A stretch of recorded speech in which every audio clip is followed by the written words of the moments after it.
মানুষ যখন কোনো শক্তি লাভ করে তখন সে নিজেকে বলশালী মনে করে।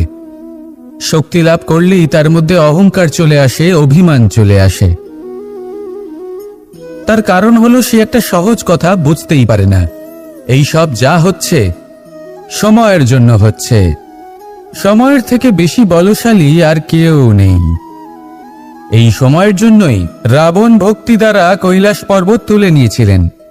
আবার সেই সময়ের জন্যই, সেই কারণেই রাবণকে বধ হতে হলো। তার সাথে সাথে রাক্ষস কুলও ধ্বংস হয়েছিল এবং লঙ্কাও ভস্ম হয়ে গেছিল।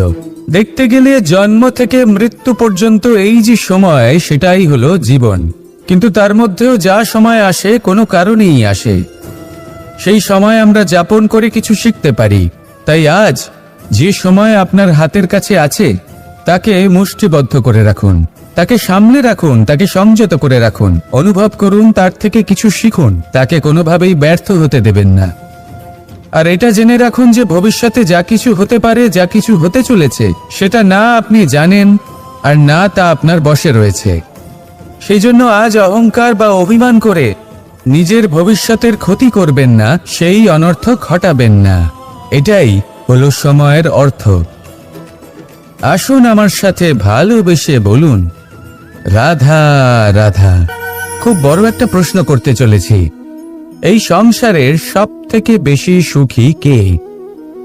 এবার কেউ বলবে সেই ব্যক্তি যিনি সব থেকে বেশি ধনী, যার কাছে সব থেকে বেশি ধন আছে, আভূষণ আছে, স্বর্ণ আছে।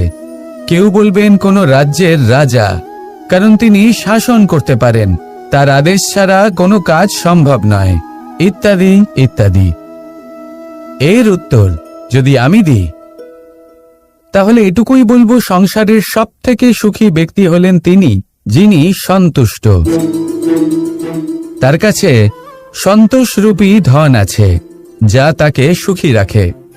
এবার এই সন্তুষ্টি সেটা কিভাবে আসে জীবনে? এটা আসে ধৈর্যের কারণে। ধৈর্যের এই অনুভূতি অত্যন্ত শক্তিশালী। এই ধৈর্যই কিন্তু আমাদের ধরিত্রীকে ধরিত্রী মাতা করে তোলে। কারণ ধরিত্রী মাতা ধারণ করেন, সহ্য করেন, ধৈর্য ধরেন এবং নিজের কর্ম করতে থাকেন। সেটা ধৈর্যই ছিল মাতা সীতার মধ্যে, যা রাবণের অন্ত করে দিল। এই ধৈর্যের কারণেই নারায়ণ কূর্ম অবতার ধারণ করেছিলেন, বড় একটা পর্বতকে পৃষ্ঠে ধারণ করেছিলেন এবং সমুদ্র মন্থনকে সম্ভব করেছিলেন। সেই জন্য সর্বপ্রথম মনের মধ্যে ধৈর্যকে নিয়ে আসুন। এই ধৈর্যই আপনাকে সন্তুষ্টির পথে নিয়ে যাবে, আর এই সন্তুষ্টি আপনাকে লোভ, মোহ এবং লালসার পথ থেকে দূরে নিয়ে সুখের পথে নিয়ে যাবে। আর তখন এই মন প্রসন্ন হয়ে বলবে, রাধা রাধা। মানুষ চিরকাল বড় মানুষ হয়ে উঠতে চায়, সবসময় সেই নিয়ে কল্পনা করে। কিন্তু প্রশ্ন হলো এটাই যে মানুষ বড় কখন হতে পারে? যখন সে ধনী হয়ে ওঠে, নাকি যখন তার কাছে সম্মান থাকে, নাকি যখন রূপবান হয় বা অধিক শক্তিশালী হয়? মানুষ বড় মানুষ তখনই হতে পারে যখন বিপদের সময় সে অন্য কোনো মানুষের পাশে এসে দাঁড়ায়। তাই সর্বপ্রথম এইটা শিখুন। হয়তো এই জন্যই হনুমান শ্রীরামের কাছে এতটা বড়, আর হয়তো এই জন্যই বলরাম দাদা আমার কাছে এত বড়। যদি আপনিও জীবনে বড় হয়ে উঠতে চান, তাহলে কারোর সাথে তার দুঃখের সময়, তার সংকটের সময় তাকে সঙ্গ দিন আর পাশে এসে দাঁড়ান। এই মন প্রসন্ন হয়ে বলবে, রাধা রাধা। আমাদের জীবনে আমরা যখনই এমন কোনো মানুষের সাথে পরিচিত হই যে বয়সে, পদে এবং আর্থিক দিক থেকে আমাদের থেকে পিছিয়ে, তখন আমরা সবাই খুব হীন নজরে তাদের দিকে দেখি। মনেই করি না যে সেই ব্যক্তির নিজস্ব একটা অস্তিত্ব রয়েছে, তার নিজেরও একটা মাহাত্ম্য রয়েছে। আমাদের মনেই হয় না যে আমাদের সামনে দাঁড়িয়ে থাকার যোগ্যতা আছে তাদের। চলুন আপনাকে একটা প্রশ্ন করি, শূন্যের নিজস্ব মূল্য কোথায়? আপনি বলবেন কিছুই না, শূন্যের আবার নিজস্ব মূল্য কোথায়? কিন্তু যখন এই শূন্যই কোনো সংখ্যার সাথে এসে যুক্ত হয়ে যায়, কোনো অঙ্কের সাথে এসে যুক্ত হয়ে যায়, তখন তার মূল্য অনেক গুণ বৃদ্ধি পায়। অর্থাৎ এই শূন্যের মূল্য অবশ্যই আছে। আর আমাদের জীবনেও এমন কিছু ব্যক্তি থাকেন, তাদের দেখে মনে হয় যে এদের কোনো মূল্যই নেই, কিন্তু যখন এই ব্যক্তি কারোর সাথে এসে জুড়ে যান তখন তার মূল্য সেই ব্যক্তির বৃদ্ধি ঘটায়। এই সংসারে এমন কোনো ব্যক্তি নেই যার কোনো মূল্য নেই। যদি আমরা ধনুকের কথা বলি তাহলে তার জন্য একটি দড়ির প্রয়োজন হয়, যেটি প্রত্যঞ্চা হিসেবে ব্যবহৃত হয়। যদি প্রত্যঞ্চা না থাকে তাহলে ধনুকের কোনো মূল্যই থাকে না। যদি প্রত্যঞ্চা না থাকে তাহলে ধনুকের অস্তিত্ব অসম্পূর্ণ থেকে যায়। এই সংসারে যে কোনো ব্যক্তি হোক বা যে কোনো বস্তু হোক, প্রত্যেকের নিজস্ব একটি মূল্য আছে। তার সম্মান করুন, সামনে অগ্রসর হন, আর আমার সাথে ভালোবেসে বলুন রাধা রাধা। যদি আপনি নিজের জীবনে প্রকৃত বন্ধু নির্বাচন করতে চান তাহলে তার আগে দর্পণ আর ছায়া এই দুইয়ের বিশেষত্বর বিষয়ে জানাটা অত্যন্ত প্রয়োজনীয়। দর্পণ কি করে থাকে? যখনই আপনি দর্পণের দিকে তাকাবেন ও শুধুমাত্র আপনাকে সত্যের সাথে অবগত করাবে, ও আপনাকে কখনো মিথ্যে বলবে না। সেখানেই যদি ছায়ার কথা বলি তাহলে দেখুন ছায়া কি করে, সব সময় আপনার সাথে থাকে, কখনো আপনার সঙ্গ ত্যাগ করে না। এবার আপনার জীবনে যদি এমন কোনো বন্ধু আসে যে সবসময় আপনাকে সত্য কথা বলবে, আপনার অপগুণের বিষয়ে যদি আপনাকে বলে কিন্তু তাও সে সত্যিই বলবে, তাহলে তার উদ্দেশ্য কিন্তু আপনাকে দুঃখ দেওয়া নয়, সে আপনার অজ্ঞানতা, আপনার ভ্রম দূর করতে চায়। যদি আপনি কোনো অনুচিত পথে চলতে থাকেন তাহলে সে আপনাকে বাধা দিতে চায়। আর যদি সেই মিত্রই ছায়া সঙ্গীর মতো হয়, সে কখনোই সুখ দুঃখে আপনার সঙ্গ ত্যাগ করবে না। তার উদ্দেশ্য হলো সবসময় আপনাকে রক্ষা করা। তাই এরকম দর্পণ বা ছায়ার মতো কোনো বন্ধু যদি আপনার জীবনে আসে তাহলে তাকে কোথাও যেতে দেবেন না, সে আপনার জীবনকে সুখময় করে তুলবে। আর যদি আপনার জীবনে উপস্থিত বন্ধু এমন না হয় তাহলে তাকে নিজের থেকে দূরে করে দেওয়াই বাঞ্ছনীয়। তাহলে দর্পণ আর ছায়ার মতো প্রকৃত এবং ভালো বন্ধুকে নিজের জীবনে স্থান দিন, আর আমার সাথে ভালোবেসে বলুন রাধা রাধা। জল হলো জীবনের আধার।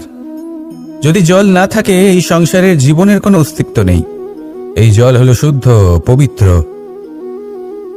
কিন্তু যখন এই জল পরিবেশের সংস্পর্শে আসে তখন ধুলো, ময়লা, কাদা এবং অন্যান্য বস্তু দ্বারা এই জল পূর্ণরূপে দূষিত হয়ে যায়। এবার যদি এই জলের শুদ্ধিকরণ করতে হয় তাহলে আমরা এই জলকে অস্থির হতে দিই না, তাকে স্থিরভাবে রেখে দিই। আর সেটা করলে সেই জল নিজে থেকেই সকল অশুদ্ধি ত্যাগ করে দেয়, নিজে থেকেই নিজেকে শুদ্ধ করে তোলে। এটা কিন্তু আমাদের মনের সাথেও হয়ে থাকে। এই সংসারে এত সমস্যার সম্মুখীন হয়েও কোথাও না কোথাও আমাদের এই মন মলিন হয়ে যায়, এতে নেতিবাচক ভাব জাগ্রত হয়। সেই মুহূর্তে আপনি কোনোভাবে রাগ করবেন না, মন খারাপ করবেন না, তাড়াতাড়ি কোনো সিদ্ধান্ত নেবেন না, কোনো প্রতিক্রিয়া দেবেন না। শুধু নিজের এই মনকে শান্ত করে রাখবেন, শান্ত মনে দিন যাপন করবেন। যদি এটা করেন তাহলে আপনি নিজে থেকেই বুঝতে পারবেন যে কি কি অশুভ ভাব আপনার মধ্যে জাগ্রত হয়েছে আর কি কি শুভ চেতনা আপনাকে জাগ্রত করতে হবে। আপনি নিজে থেকেই এমন পথ খুঁজে পাবেন যার দ্বারা এই অশুদ্ধি আপনি ত্যাগ করতে পারবেন। আসুন আমার সাথে ভালোবেসে বলুন রাধা রাধা। প্রারম্ভ শূন্যের দ্বারা হয়ে থাকে, তা সে ব্রহ্মাণ্ডই হোক, পৃথিবী হোক, আদি ইত্যাদি হোক। সবাই নিজের অস্তিত্ব শূন্য থেকে লাভ করে। এই শূন্য যার নিজের কোনো অস্তিত্ব নেই, কিন্তু সে সকলকে অস্তিত্ব দান করে থাকে। আমাদের এই শূন্যের মতো হতে হবে। যে আমাদের সাথে যুক্ত হবে তাদের অস্তিত্ব অনেক বেশি প্রখর হবে, বিশাল হবে, শ্রেষ্ঠ হবে। কিন্তু যেই আমরা তাদের থেকে দূরে যাব তারা আমাদের উপস্থিতির আভাস পাবে, আমাদের গুরুত্ব বুঝতে পারবে। শূন্যই হলো সূত্রপাত, শূন্যই হলো সমাপ্তি। শূন্যকে কেউ যতই ছোট মনে করুক কিন্তু এই শূন্য অত্যন্ত গুরুত্বপূর্ণ। তাই এই শূন্যের মতো হয়ে উঠুন আর আমার সাথে ভালোবেসে বলুন রাধা রাধা। এই জীবন আসলে কি? আমরা কারা? আমাদের অস্তিত্ব আসলে কি? পঞ্চতত্ত্ব দ্বারা নির্মিত আমাদের এই শরীর। আর এর মধ্যে পরমাত্মার একটি অংশ আত্মারূপে বসবাস করে। আর যখন এই জীবন সমাপ্ত হবে তখন আমাদের আবার এই পঞ্চতত্ত্বের মধ্যে বিলীন হয়ে যেতে হবে। এটাই সত্য। এবার অনেক মানুষ আছেন এমন অনেক চেষ্টা করতে থাকেন এমন কর্ম করার যাতে এই সংসার তাদের চিরস্মরণীয় করে রাখবে। কিন্তু এই জীবন আসলে কি? সেই সময় যখন আমরা নিঃশ্বাস নিই, আমাদের হৃদস্পন্দন হয়, আমরা যে মুহূর্তগুলো যাপন করি, এবার এই মুহূর্তগুলিতে আমরা কি করব সেটা অত্যন্ত গুরুত্বপূর্ণ। আমরা কি অহংকার করব নাকি পরোপকার করব? এই সৃষ্টিকে বেঁধে রাখার চেষ্টা করব নাকি নিজেকে উন্নত করে তোলার চেষ্টা করব? এটাই শিক্ষা যে বল হোক বা কায়া, এর প্রতি আমাদের না অহংকার করা উচিত আর না মোহ। শুধু প্রত্যেকটা মুহূর্ত প্রেমময় হয়ে বাঁচুন আর ভালোবেসে বলুন রাধা রাধা। প্রয়াস, পরিশ্রম, এই শব্দগুলি শুনতে হয়তো ছোট মনে হয়, কিন্তু এর মূল্য অনেকটাই অধিক। এবার প্রয়াসও কিন্তু দুই ধরনের হয়। একটা প্রয়াস তাই যা আমরা নিজের মন থেকে, অন্তর থেকে সমগ্র শক্তি দিয়ে করার চেষ্টা করি। এবারে এই প্রয়াস প্রচেষ্টার নামান্তর। কিছু প্রয়াস এমনও হয় যেমন দ্রুতক্রীড়া খেলা। মানুষ বলেন আজ একটু প্রয়াস করি, একটু দ্রুতক্রীড়া খেলেই দেখি, যদি বিজয়ী হই তবে ভালো ব্যাপার, যদি না হই তবে আর কখনো খেলবো না। এটাও কিন্তু প্রয়াস, কিন্তু এই প্রয়াস পরিশ্রম নয়। পাণ্ডবদের দেখুন, ওনারা যখন পরিশ্রম করেছিলেন তখন খাণ্ডবপ্রস্থকেও ইন্দ্রপ্রস্থ বানিয়েছিলেন। দ্রুতক্রীড়া খেললেন, সেই মুহূর্তেই ইন্দ্রপ্রস্থ হারিয়ে ফেললেন। পরিশ্রম করলেন, সগৌরবে রাজা হলেন। দ্রুতক্রীড়া খেললেন, তখন এক মুহূর্তে রাজা থেকে নিঃস্ব হয়ে গেলেন। সারমর্ম এটাই যে দ্রুতক্রীড়া কখনো কখনো আপনার মিত্র হতে পারে, কখনো সে আপনাকে বিজয়ী করতে পারে, কিন্তু প্রয়াস এবং পরিশ্রম যখন একসাথে মিলিত হয় তখন তা সর্বদাই আপনার সাথে থাকে। প্রয়াস করতে থাকুন, পরিশ্রম করতে থাকুন, আর আমার সাথে ভালোবেসে বলুন রাধা রাধা।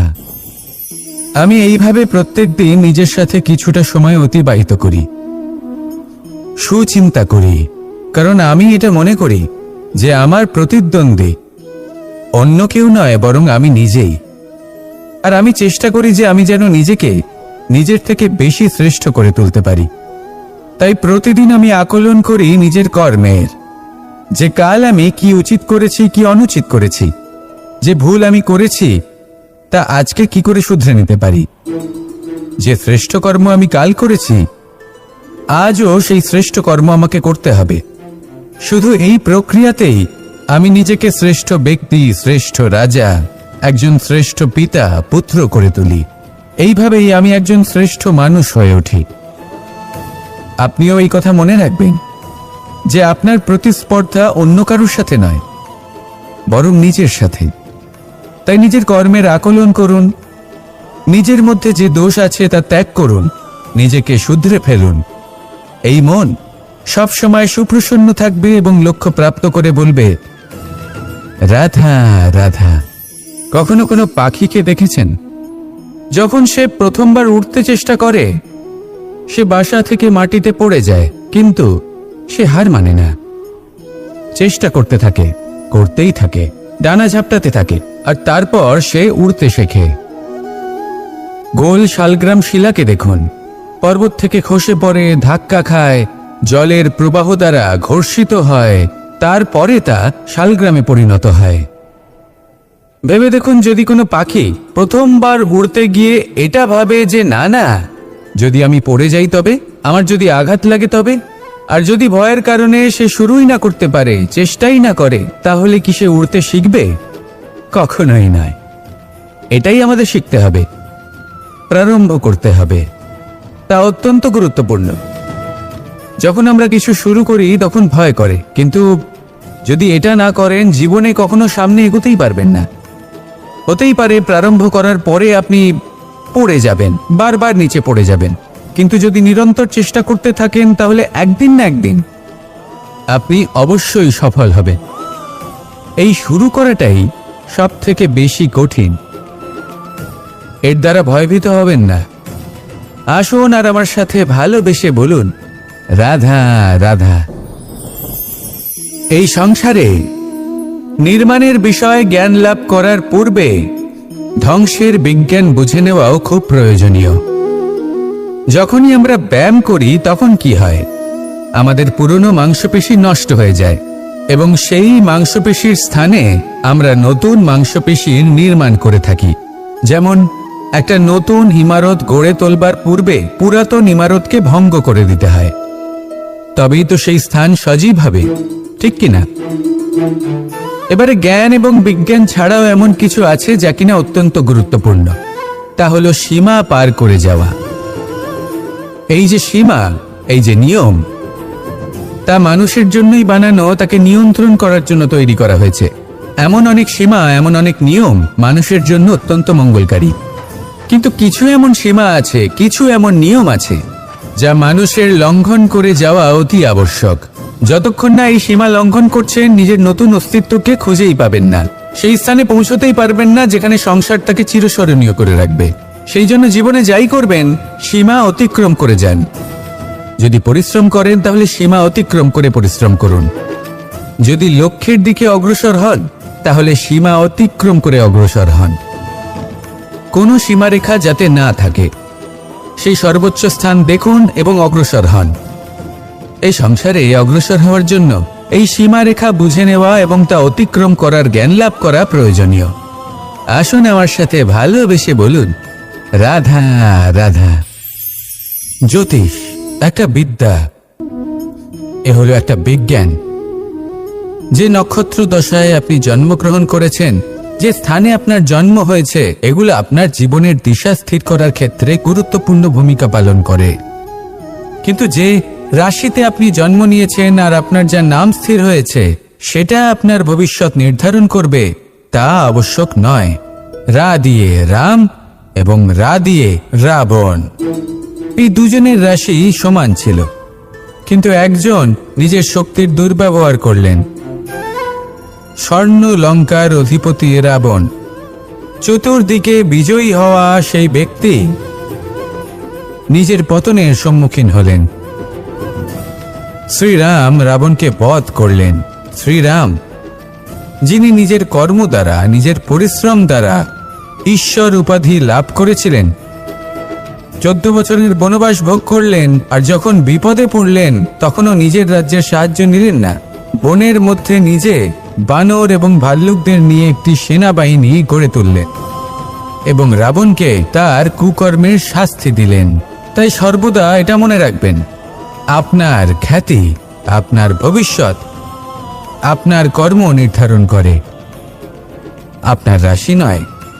তাই সবসময় শ্রেষ্ঠ কর্ম করুন আর আমার সাথে ভালোবেসে বলুন, রাধা রাধা।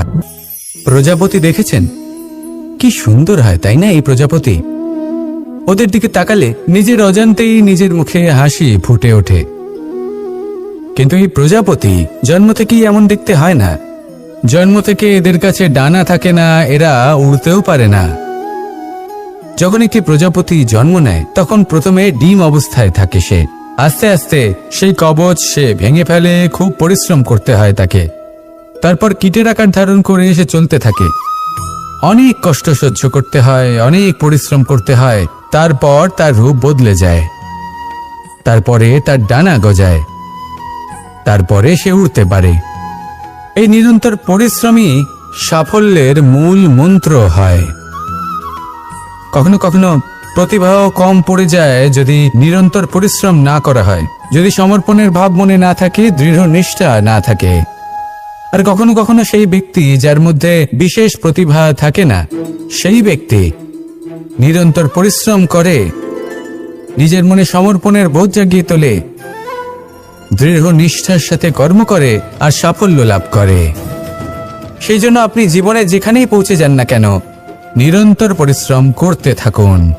তবেই আপনার ভবিষ্যৎ রঙিন প্রজাপতির মতন গগনচুম্বী হবে। তবেই এই সংসার আপনাকে দেখবে এবং নিজের অজান্তেই এই সংসার নিজের মুখে হাসি ফুটিয়ে তুলবে এবং এই সংসার আমার সাথে ভালোবেসে বলবে, রাধা রাধা। আপনি কখনো কাউকে পর্বতে আরোহণ করতে দেখেছেন? বা আপনি কখনো নিজে কোনো পর্বতে আরোহণ করেছেন?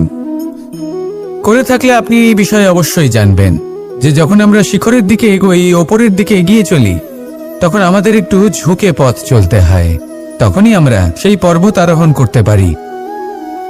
কিন্তু যে ব্যক্তি নিচের দিকে ফিরে আসছেন তিনি কিন্তু ঝুঁকে চলেন না, তিনি দৃঢ়ভাবে সোজা হয়ে নিচে নামেন। এই ভারসাম্য বজায় রাখার এই খেলাতে সংসারের একটা সার লুকিয়ে রয়েছে। যদি আপনিও জীবনে উঁচুতে উঠতে চান, শিখরে পৌঁছতে চান, তাহলে আপনাকেও নত হয়ে বিনম্র হয়ে সামনে এগোতে হবে। সেখানে যদি আপনি বুক চিতিয়ে উদ্ধতভাবে অহংকার বোধ নিয়ে চলতে থাকেন, সেখান থেকেই আপনাকে নিচে নামতে হবে। কোনো ব্যক্তি তার বিনম্র স্বভাব দেখেই বোঝা যায় যে সেই ব্যক্তি সাফল্যের শিখর দেশে আরোহণ করছে নাকি নিচে তথা খাদের দিকে যাত্রা করছে। তাই সবসময় বিনম্র থাকুন, শ্রেষ্ঠ কর্ম করুন, পরিশ্রম করুন, আর আমার সাথে ভালোবেসে বলুন রাধা রাধা। কর্ণ, সূর্যপুত্র কর্ণ, স্বয়ং সূর্যের পুত্র, দেবী কুন্তীর প্রথম পুত্র। সেই কর্ণ যার একটি বাণ আমার রথকে, সেই রথ যার উপর মহাবলী অর্জুন বিরাজমান ছিলেন, যার পতাকায় স্বয়ং হনুমান ছিলেন, সেই রথকে তার একটি বাণ ধসিয়ে দিতে পেরেছিল। দৈব কবচ কুণ্ডলধারী কর্ণ, সেই কর্ণ যুদ্ধক্ষেত্রে নিজের সমাপ্তির সম্মুখীন হলেন। কারণ কি ছিল? নির্বাচন। দুর্যোধনের সাথে বন্ধুত্ব রাখার জন্য তার অনুচিত কর্মে কোনোদিন কোনো প্রতিবাদ করেননি, তাকে সঙ্গ দিয়েছেন এই নির্বাচন। যখন দ্রৌপদীর বস্ত্রহরণ হচ্ছিল, তখন তাকে বাধা দেওয়ার বদলে নীরব থাকার নির্বাচন, তার বিরোধিতা কখনো না করার নির্বাচন, এই নির্বাচনই কারণ হয়ে দাঁড়ালো কর্ণের পতনে। এই সংসারে সবার উপকার আপনি স্বীকার করতে পারেন, তাকে সম্মানও করতে পারেন, কিন্তু তার সামনে এতটাও নত হবেন না যে নিজের অন্তর্মনের কথাটা আপনি শুনতে না পান।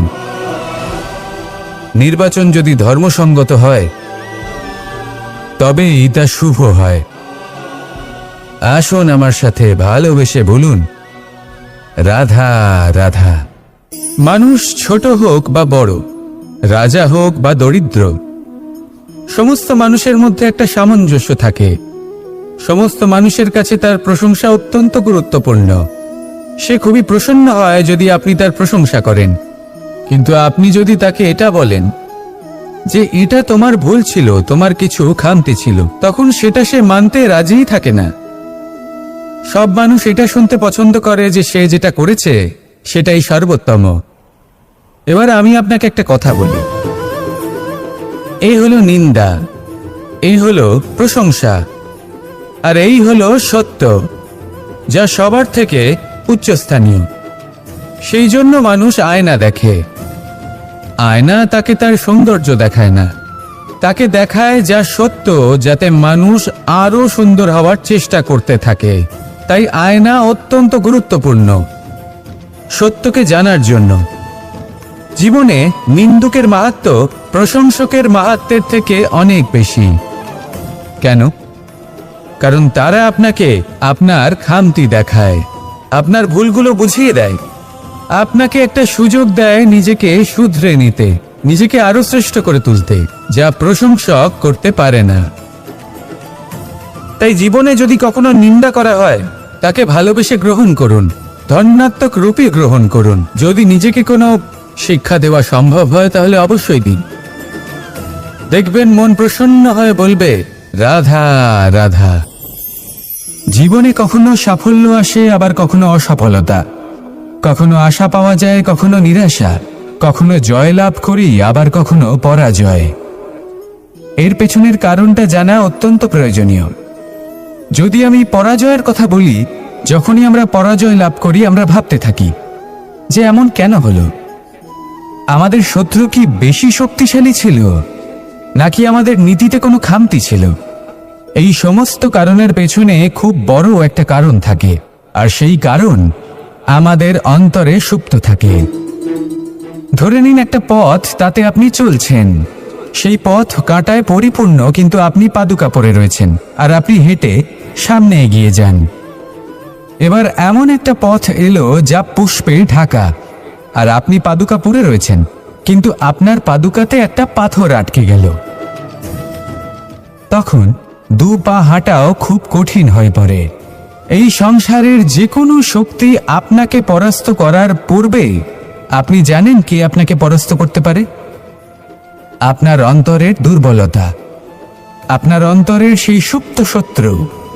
আর সেই জন্য ইতিবাচক মনোভাব গুরুত্বপূর্ণ হয়ে পড়ে। ভালো মানুষদের সাথে থাকুন, সৎসঙ্গে থাকুন, বন্ধুত্ব করুন, ভালোবাসুন।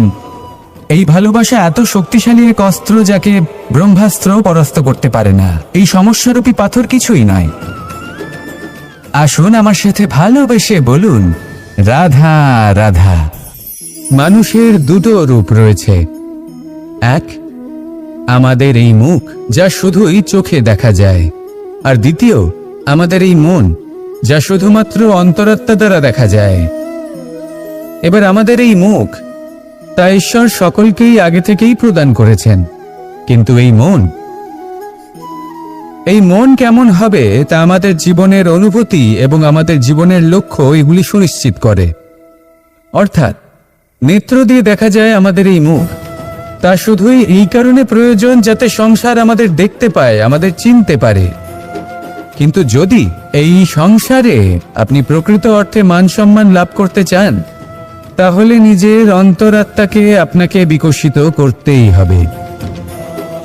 দেখুন, কথায় আছে এই যে অসুর, তা শারীরিকভাবে উপস্থিত নয়, তা মনের মধ্যে থাকে। যদি এই মন থেকে অসুরকে বের করে দেওয়া যায়, তাহলে শরীরে তা উপস্থিত থাকবেই না। তাই মনকে শুদ্ধ করুন আর আমার সাথে ভালোবেসে বলুন, রাধা রাধা। মানুষ যখনই একে অপরের সামনে নিজেদের হৃদয়ের ভাবনা প্রকাশ করে, তখন এক অত্যন্ত প্রভাবশালী মাধ্যম তারা ব্যবহার করে, যাকে ভাষা বলা হয়। এবার আমি দেখেছি যে একজন মানুষ অনেকগুলো ভাষাতেই নিপুণ। আমি এটাও দেখেছি যে মানুষ অনেকগুলো ভাষায় কথা বলে, কখনো কখনো অনেক ভাষা মিলিত করে তার প্রয়োগ করে, উচিত প্রকারে তাকে ব্যবহার করে না, না সেটাকে সম্মান করে, আর না ভাষাকে শুদ্ধ রাখে। আর এটা হলো অনুচিত। যদি ভাষাকে শুদ্ধ রাখেন, তাহলে ভাষা আপনার চরিত্রকে শুদ্ধ রাখবে, তা আপনার একাগ্রতা বাড়িয়ে তুলবে। এই প্রত্যেক ধ্বনিকে অনুভব করে যদি আপনি শব্দের উচ্চারণ করেন, ভাষাকে প্রয়োগ করেন, তাহলে আপনিও আনন্দ পাবেন, আর যিনি শুনছেন সেই ব্যক্তির কানেও মধুর শব্দ বাজবে। তাই মনে রাখবেন, যে ব্যক্তি ভাষার পবিত্রতাকে সম্মান করে, তাকে সংসারও সম্মান করে। ভাষাকে শুদ্ধ এবং পবিত্র রাখুন, তাহলে ভাষা আপনার চরিত্রকেও শুদ্ধ এবং পবিত্র রাখবে। আর এই মন সুপ্রসন্ন হয়ে বলবে, রাধা রাধা। এ হলো রামায়ণের সময়কালের কথা। সেতু নির্মাণ করার কাজ চলছিল। সমস্ত বানর সেনা এই কাজে নিযুক্ত হয়েছিলেন। বড় বড় পাথর তুলে নিয়ে এই বানর সেনা সমুদ্রে ফেলছিলেন। এই কাজ চলছিল। এমন সময় ছোট্ট একটা কাঠবিড়ালি এলো। ছোট ছোট মাটির ডেলা হাতে নিয়ে সাগরের কাছে যাচ্ছিল, আর বড় বড় পাথরের পাশে রেখে দিচ্ছিল, যথাসম্ভব সেখানে রেখে আসছিল। সারা দিন ধরে সে এই পরিশ্রম করেই যাচ্ছিল। এবার শ্রীরাম তার এই কাজ দেখতে পেলেন। সেই ছোট্ট কাঠবিড়ালিটিকে নিজের হাতে তুলে নিলেন এবং অত্যন্ত ভালোবেসে তার পিঠে হাত বুলিয়ে দিলেন। কথায় আছে যে কাঠবিড়ালির পিঠে যে দাগ আছে, সেই 3টি দাগ এসেছে শ্রীরামচন্দ্রের 3 আঙুলের থেকে। যে কাজ আপনি করছেন তাতে সমস্ত শক্তি প্রয়োগ করুন, যতটা আপনার সামর্থ্য রয়েছে। যতটা আপনার প্রতিভা রয়েছে সম্পূর্ণভাবে উৎসর্গ করে দিন। ঠিক এমনভাবে কর্ম করুন। সেই কাঠবিড়ালি কিন্তু তাই করেছিল।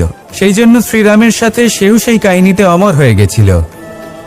সম্পূর্ণ শক্তি প্রয়োগ করুন, সম্পূর্ণ সামর্থ্যের সাথে কর্ম করুন, কারণ এটাই হলো শ্রেষ্ঠ পথ কোনো কর্ম করার।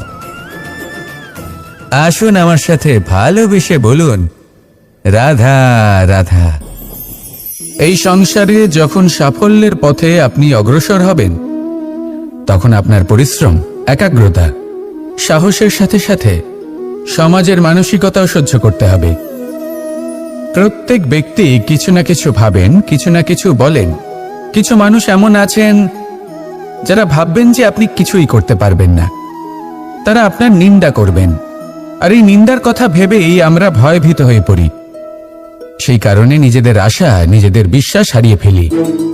এবার যদি সেই নিন্দার ভয়ে আমরা লক্ষ্যচ্যুত হই, তাহলে সেটা অনুচিত। সেই জন্য জীবনে শুধু পরিশ্রম করতে থাকুন, সামনে এগোতে থাকুন। যেই দিন আপনি আপনার লক্ষ্য লাভ করবেন, সেই প্রত্যেক ব্যক্তি যারা নিন্দা করছিলেন তাদের দৃষ্টি আপনা থেকেই পাল্টে যাবে, ঠিক কিনা? এই সংসারকে যা প্রাণ চায় তাই বলতে দিন। যদি আপনি কারোর কথা শুনতে চান, তাহলে নিজের অন্তরের কথা শুনুন।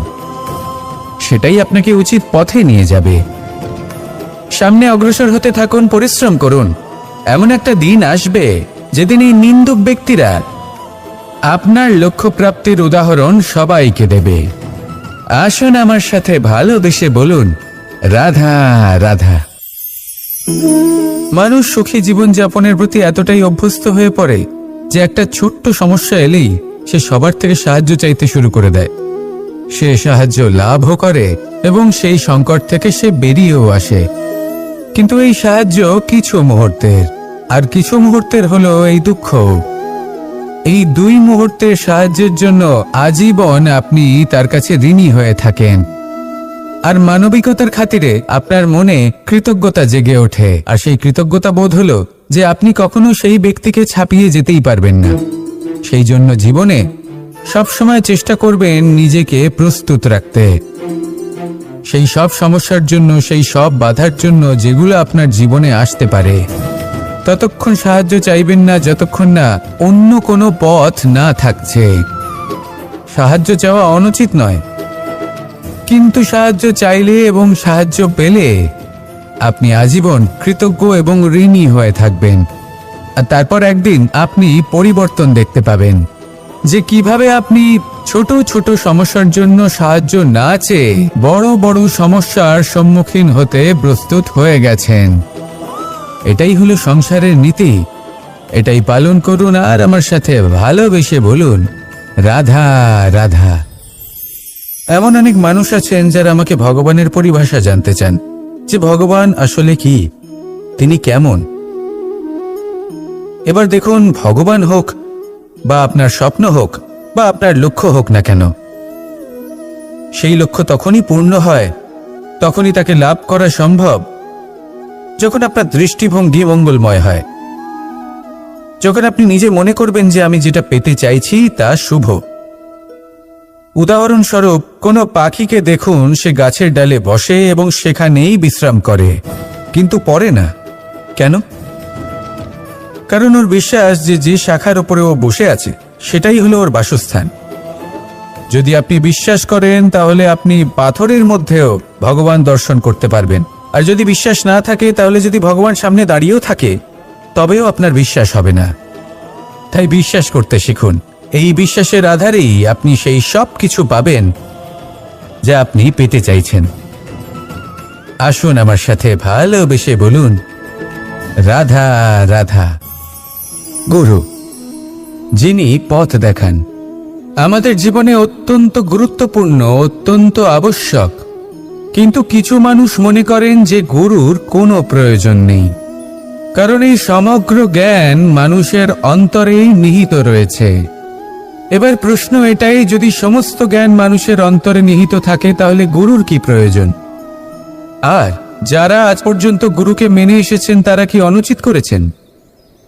এর উত্তর আমি আপনাকে দেব একটা উদাহরণ দ্বারা।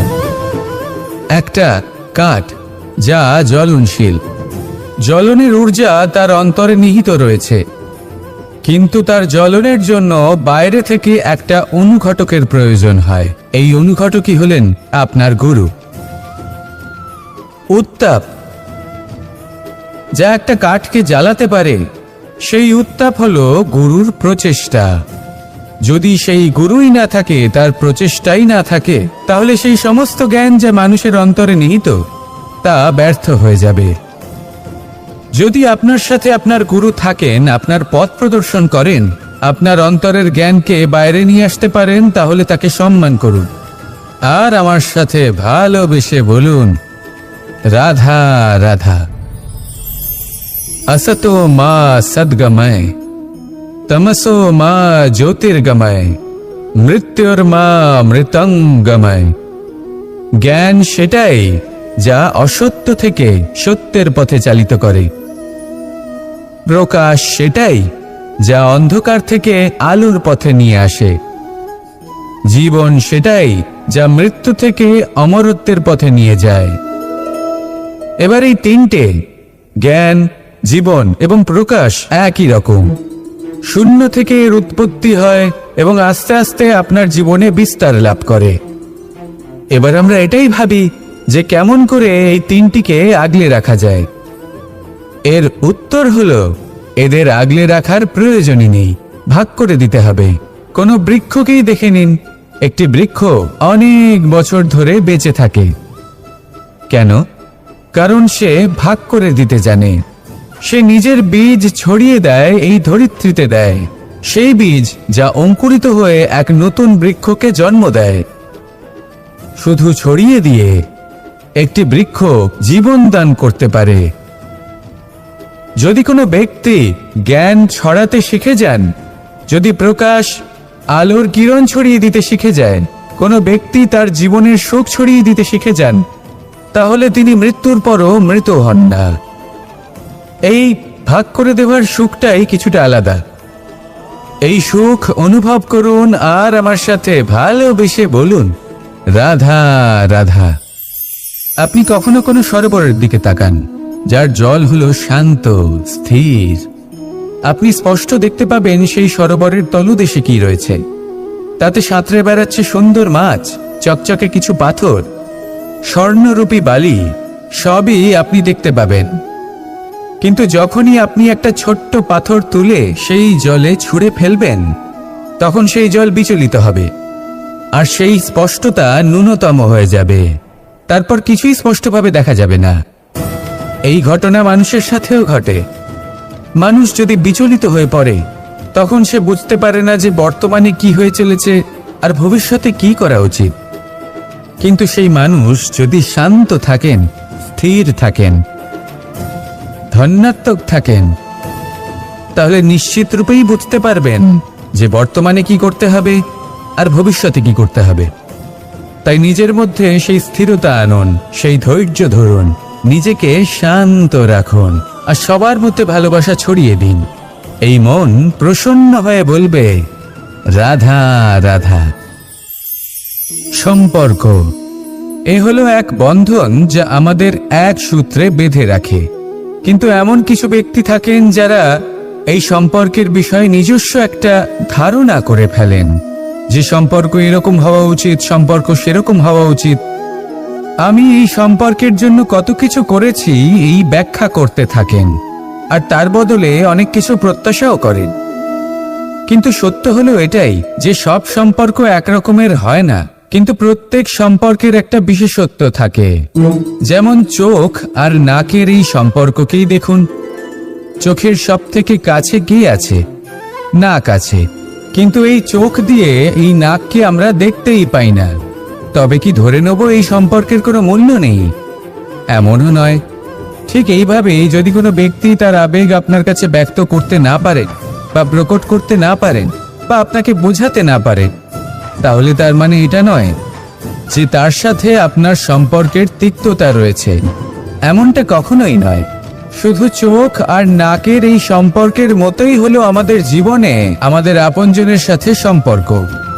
যদি কারোর ব্যবহার আপনার প্রতি অনুচিত হয়, বা যদি কেউ অনুপস্থিত থেকে থাকে বা কেউ যদি আপনাকে বুঝতে না পারেন, তাহলে তার অর্থ এটা নয় যে আপনি সেই সম্পর্ক ভেঙে ফেলবেন। বুঝুন, আপনার জীবনে তার গুরুত্ব কোথায় আর তার জীবনে আপনার। সম্পর্ক গড়ে তুলুন, তাকে পালন করতে শিখুন, একসাথে মিলে চলুন। এই মন সুপ্রসন্ন হয়ে বলবে, রাধা রাধা। সব থেকে বেশি কোমল বস্তু হলো রেশম। এই রেশম এতটাই কোমল হয় যে এর পুরো একটা থান শুধুমাত্র একটা হাতে ধরা সম্ভব। কখনো ভেবে দেখেছেন এই রেশম কিভাবে হয়? একটি কীট তার লালার দ্বারা উৎপন্ন হয়। এই কীট সেই রেশমকে পাক দিতে থাকে, পাক দিতেই থাকে আর আস্তে আস্তে তার মধ্যেই জড়িয়ে পড়ে। শেষে ওর এই সুন্দর অমূল্য সৃষ্টি রেশমের এই সুতো তার নির্মাণ কার্য পূর্ণ হয়, কিন্তু তাতেই ও নিজে বন্দী হয়ে যায়। নিজেরই মায়াজালের এই বন্দী গৃহে নিজেই ফেঁসে যায়। এবার এই সুতোকে ব্যবহারযোগ্য করে তোলার জন্য এই কীটগুলিকে এই কবচের সাথেই ফুটন্ত জলে ফেলে দেওয়া হয়। এই সংসারে যদি আমাদের স্বপ্ন এই সংসারের দুঃখ হরণ করার জন্য, এই সংসারে সুখ বিতরণ করার জন্য হয়, তবেই আমাদের প্রগতি সম্ভব। যদি আমাদের এই স্বপ্ন শুধুই আমাদের এবং আমাদের স্বার্থ সিদ্ধির জন্য হয়, তাহলে এই স্বপ্ন আমাদের অন্ধ করে দেবে, আমাদের অন্ধকারের পথে নিয়ে যাবে, আর আমরাও সেই কীটের মতো হয়ে যাব। নিজেদেরই মায়াজালে আমরা নিজেই ফেঁসে যাব, আর শেষে আমরা যদি কিছু লাভ করি তা হবে একাকিত্ব, অন্ধকারময় মৃত্যু। তাই স্বপ্ন অবশ্যই দেখুন, কিন্তু এমন ভাবে স্বপ্ন দেখবেন না যে তার এই বন্দিগৃহে আপনি নিজেই ফেঁসে গেলেন।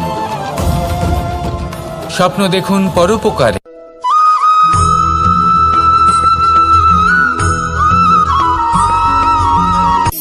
শক্তি শক্তি অর্জন করা এতটা কঠিন নয় যতটা শক্তি লাভ করার পরে সেই শক্তি সামলানো কঠিন হয়।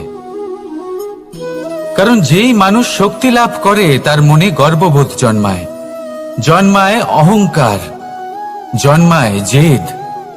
তাই শক্তি প্রাপ্ত করার সাথে বিনম্র থাকাও অত্যন্ত আবশ্যক। আর এটা আমাদের শেখা উচিত বৃক্ষের থেকে।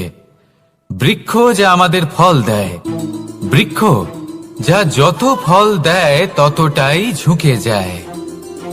আমরা পাথর মারি ওই বৃক্ষের থেকে ফল প্রাপ্ত করার জন্য। সেই পাথরের মার সহ্য করেও বৃক্ষ আমাদের ফল দেয়। কোনো গর্ববোধ নেই, কোনো অহংকার বোধ নেই, আর সেই জন্য এই বৃক্ষের পুজো করা হয়। এটাই হলো মাহাত্ম্য শক্তির সাথে বিনম্রতার।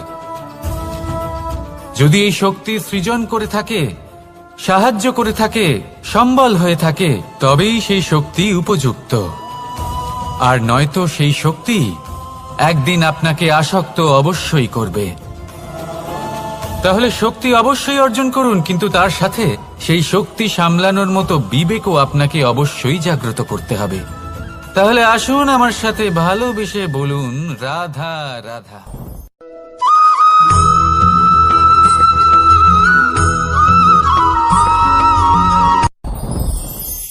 সাথী সাথী এই শব্দটির ব্যাখ্যা কে কিভাবে করে?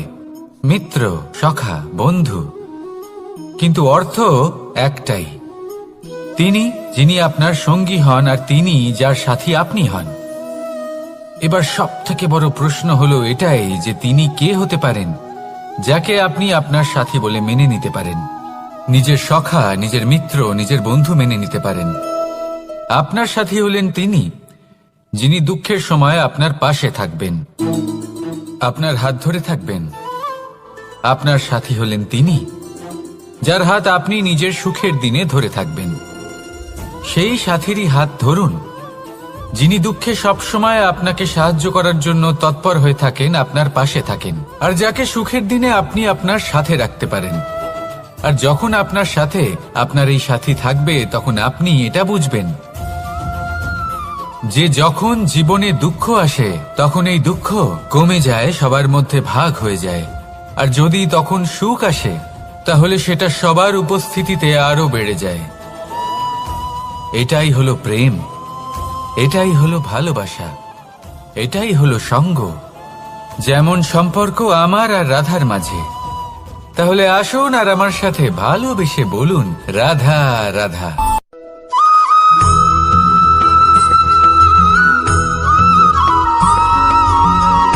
জীবন কিসের উপর নির্ভরশীল? ধনের ওপর, বৈভবের অনুভব যদি আপনি করতে চান তাহলে তা পাবেন শুধু একতার দ্বারা, সংগঠনের দ্বারা। যদি আপনাকে উদাহরণ দিই, নিজের এই হাতটাকে দেখুন, 5টা আঙুল রয়েছে। কোনো একটা বস্তুকে নিজের একটা আঙুল দ্বারা তুলে ধরার চেষ্টা করে দেখুন, বড়ই কষ্ট হবে।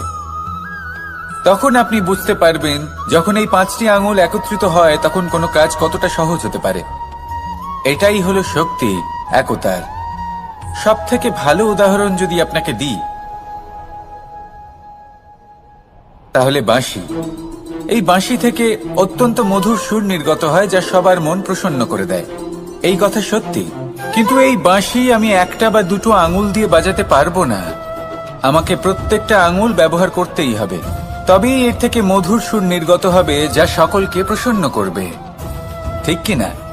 ঠিক এইভাবেই যদি আপনি চান যে আপনার জীবনরূপী বাঁশি থেকেও মধুর সুর নির্গত হোক বা সবার মনকে প্রসন্ন করে তুলুক, তাহলে আপনাকেও জীবনে একতা নিয়ে আসতেই হবে। আপনি একাও কর্ম করতে পারেন, পথ চলতেও পারেন, সামনেও এগোতে পারেন, সাফল্যও লাভ করতে পারেন। কিন্তু যখন সকলে একসাথে এগোবেন, সেই পথে চলবেন, সেই কর্মই করবেন, তখন লক্ষ্যে অবশ্যই পৌঁছবেন, সাফল্য অবশ্যই লাভ করবেন। কিন্তু সেই সাফল্য এবং তার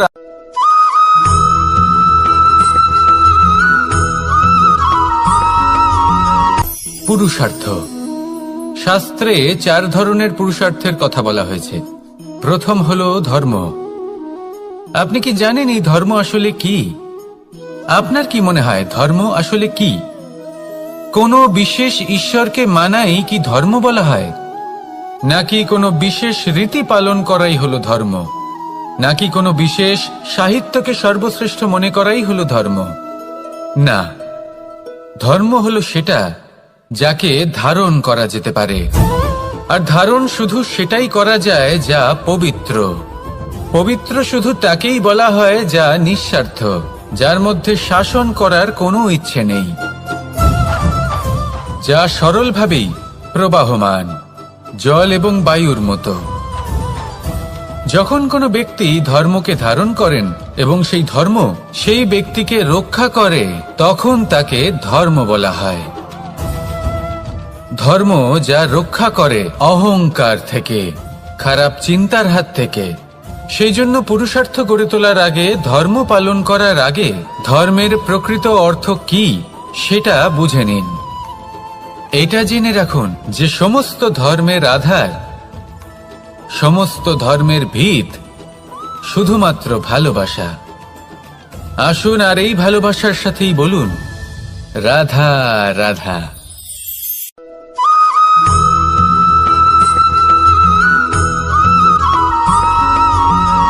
কেউ বলে জীবন খুব ক্ষণস্থায়ী, কেউ বলে জীবন হলো একটা সুন্দর স্বপ্নের মতো, আবার কেউ বলবে জীবন হলো এক কঠোর সত্য।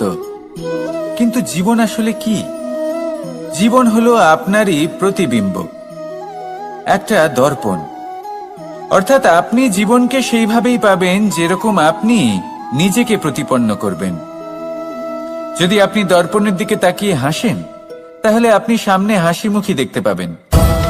এবার যদি আপনি গম্ভীর হয়ে থাকেন, তাহলে আপনি একজন রুষ্ট ব্যক্তি দেখতে পাবেন। শেষে সবথেকে বেশি গুরুত্বপূর্ণ হলো আপনার চেষ্টা। আপনাকে সবসময় চেষ্টা করতে হবে যাতে আপনি নিজেকে প্রসন্ন এবং ইতিবাচক মনোভাবে রাখেন। এটা হলো আপনারই উত্তরদায়িত্ব, তাকে পালন করুন। এই মনকে প্রসন্ন রাখুন, এই সংসারকে সুন্দর বলে মনে হবে। আর এই মন প্রসন্ন হয়ে বলবে, রাধা রাধা।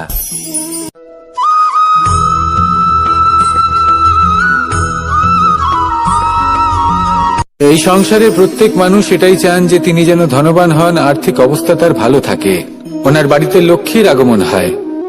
কিন্তু সেটা হবে কি করে, সেটাই হলো প্রশ্ন। কেউ বলেন যে যদি পরিশ্রম করো তাহলে ধন অর্জন সম্ভব, কেউ বলেন যে যদি বিদ্যা লাভ হয় তবেই ধন অর্জন সম্ভব, কেউ বলেন যে যদি বলশালী হও তবেই সম্পন্ন থাকবে। ভালো কথা, যদি তাই হয়ে থাকে তবে দিনমজুর সারা দিন পরিশ্রম করেন, তিনি কেন ধনী হন না? অনেকজন বিদ্বান মানুষ আছেন এই সংসারে, তারা কেন ধনবান হন না? অনেক সংখ্যক বলশালী ব্যক্তি আছেন, তাদের কাছে ধন নেই কেন? তাদের কেন ধনের অভাব হয়?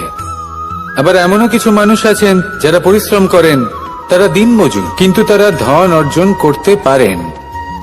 কিছু বিদ্বান ব্যক্তি আছেন যাদের কাছে অধিক মাত্রায় ধন রয়েছে, কয়েকজন বলশালী ব্যক্তি রয়েছেন যাদের কাছে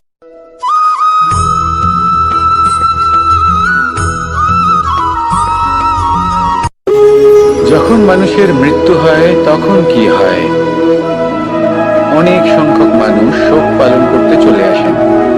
যে ব্যক্তি মৃত্যু লাভ করেছেন তার অনেক বস্তু থাকে যেগুলো তার প্রিয়, যেগুলো তিনি ব্যবহার করেছেন, তার শয্যা, তার বস্ত্র, তার আভূষণ, সবকিছু তার থেকে বিচ্ছিন্ন করা হয় এবং খালি হাতে তাকে শ্মশানের উদ্দেশ্যে রওনা করা হয়।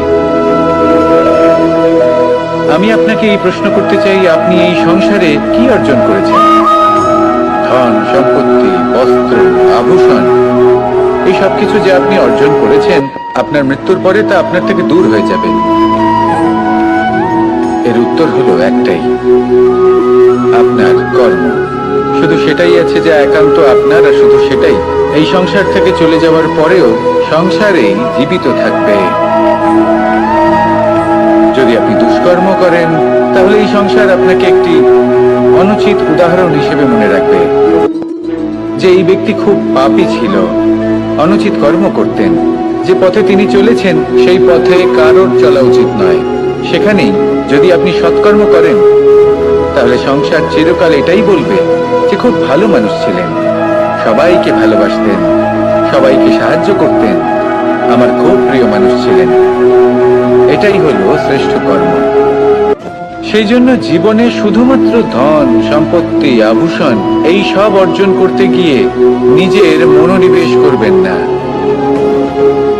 শ্রেষ্ঠ কর্ম করুন। সংসার থেকে চলে যাওয়ার পরেও এই কর্মই এই সংসারে আপনাকে জীবিত রাখবে। আসুন আমার সাথে ভালোবেসে বলুন, রাধা রাধা।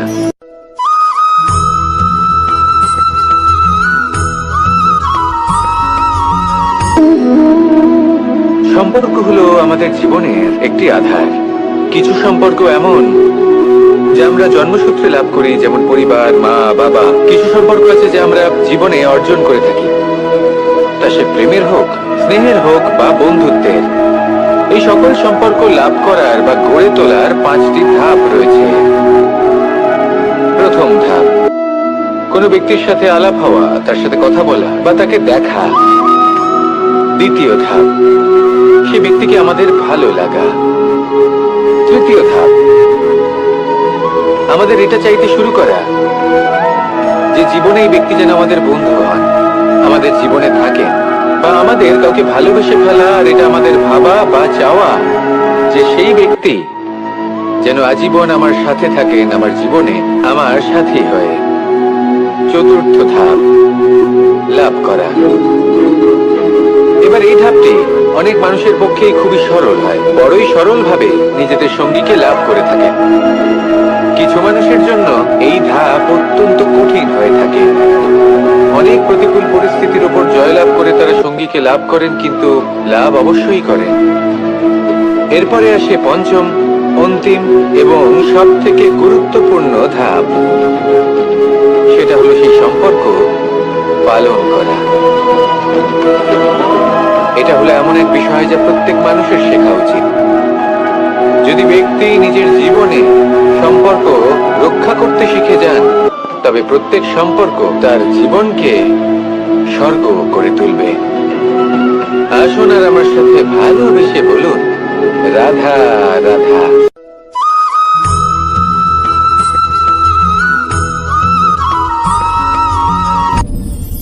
আপনি কি কখনো কোনো জলের ধারা দেখেছেন? তার সামনে যতই মাটি থাকুক না কেন, যতই কাদা থাকুক না কেন, যখন এই জলের ধারা বইতে আরম্ভ করে দেয়, তাহলে নিজের মনের, নিজের ভাবনার, নিজের জীবনের যত অনাবশ্যক তত্ত্ব আছে, অনুপযোগী অংশ রয়েছে, অর্থাৎ অপরিষ্কার অংশ রয়েছে, তা নিজে থেকেই নির্মল হয়ে উঠবে। আর যেরকম জলের ধারা কখনো থেমে থাকে না, সব সময় বয়ে চলে, সেইভাবে আপনিও কখনোই থামবেন না। সবসময় বয়ে চলুন, এগোতে থাকুন।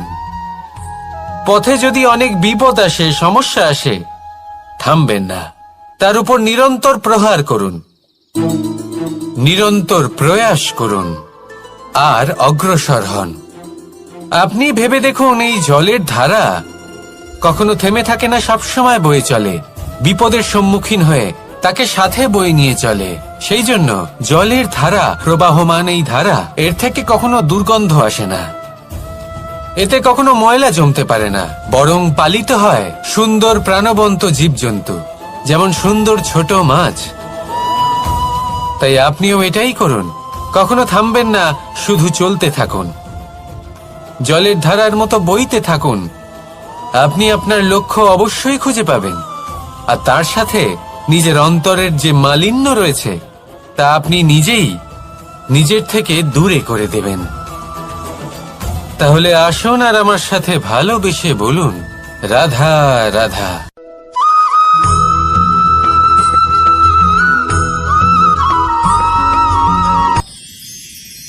মানুষ তার জীবনে দুই ধরনের পরিস্থিতিকে খুব ভয় পায়। এক, কোনো কারণবশত কারোর সামনে নত হওয়া। দুই, কোনো কারণে নিজের চরিত্র থেকে, নিজের মূল্যবোধ থেকে বিচ্যুত হওয়া। এবার কেন হয় এরকম যে কথায় কথায় কারোর সামনে নত হতে হয়?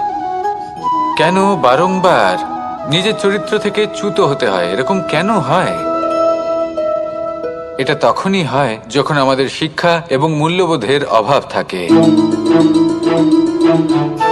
যদি মানুষের মধ্যে প্রকৃত শিক্ষা থাকে, তাহলে এই সংসারে কোনো সময় এবং কারোর সামনেই নত হওয়ার কোনো প্রয়োজন নেই।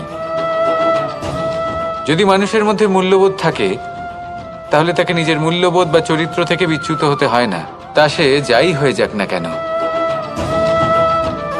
কোনো বালককে যদি জন্ম থেকেই সুশিক্ষার অধিকারী করা হয়, শিক্ষিত করা হয়, মূল্যবোধের অধিকারী করা হয়, তবে সে এই সংসারে এমন কর্ম করবে যাতে সে নিজেকে, নিজের পরিবারকে, সমগ্র সমাজকে গর্বিত করতে পারে। শিক্ষা লাভ করুন, মূল্যবোধ লাভ করুন এবং আমার সাথে ভালোবেসে বলুন, রাধা রাধা।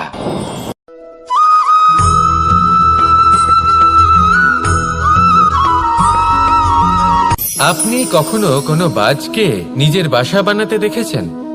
এই বাজ যখনই কোনো বাসা বানায়, তখন উঁচু গাছের ডালে বা কোনো পর্বতের শিখরে বাসা বানায়, অনেক উচ্চতায়, আর সেখানে তার সন্তানও জন্মগ্রহণ করে। যখন এই সন্তানেরা জন্মায়, তখন এই বাজ খুবই ভালোবেসে এবং খুব সাবধানে এদের পালন পোষণ করে, নিজের ঠোঁট দিয়ে তাদের ঠোঁটে খাবার পরিবেশন করে। কিন্তু যেই সেই সন্তানেরা হৃষ্টপুষ্ট হয়ে যায় এবং সেই কথা বাজ নিজে বুঝতে পেরে যায়, সেই বাজ নিজেই সেই বাসা ছিন্ন ভিন্ন করে দেয়। সেই সন্তান যাদের সবেমাত্র ডানা গজিয়েছে, কিভাবে উড়তে হয় তারা জানে না, সেই সন্তানগুলিকে উচ্চতা থেকে ঠেলে দেয়। সেই সন্তান প্রথমে ভয়ভীত হয়ে যায়, তারা সামনে মৃত্যুকে দেখতে পেয়ে ভয়ের কারণে তাদের ডানা ঝাপটাতে থাকে, আর সেই প্রক্রিয়াতেই সেই সন্তানগুলি উড়তে শুরু করে দেয়। এবার এই ঘটনায় আমরা কি শিক্ষা পেতে পারি? এটাই, যদি আপনি মাতা পিতা হন, তাহলে নিজের সন্তানকে অবশ্যই স্নেহ করুন, কিন্তু তাদেরকে নিজের আঁচলের তলায় বেঁধে রাখবেন না। যদি আপনি চান আপনার সন্তান জীবনে উন্নতি করুক, তাহলে নিজের মুঠো থেকে তাদের স্বতন্ত্র করে দিন, এই সংসারে সংঘর্ষ করতে দিন। সেই সন্তান নিজেই বুঝতে পারবে যে জন্মের সময় পাওয়া ডানা কি করে ব্যবহার করতে হয়। আর আপনার চোখের সামনে আপনার সন্তান এই আকাশে উড়তে থাকবে। তাহলে আসুন আমার সাথে ভালোবেসে বলুন, রাধা রাধা।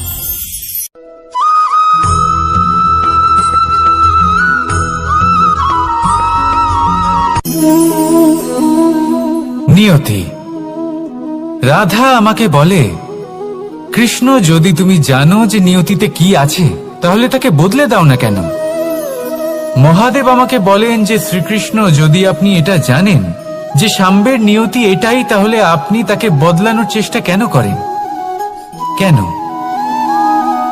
কারণ আমি একজন পিতা, আর পিতার কর্তব্য এটাই, তিনি যেন সম্ভাব্য সব চেষ্টা করেন নিজের সন্তানের মঙ্গলের জন্য।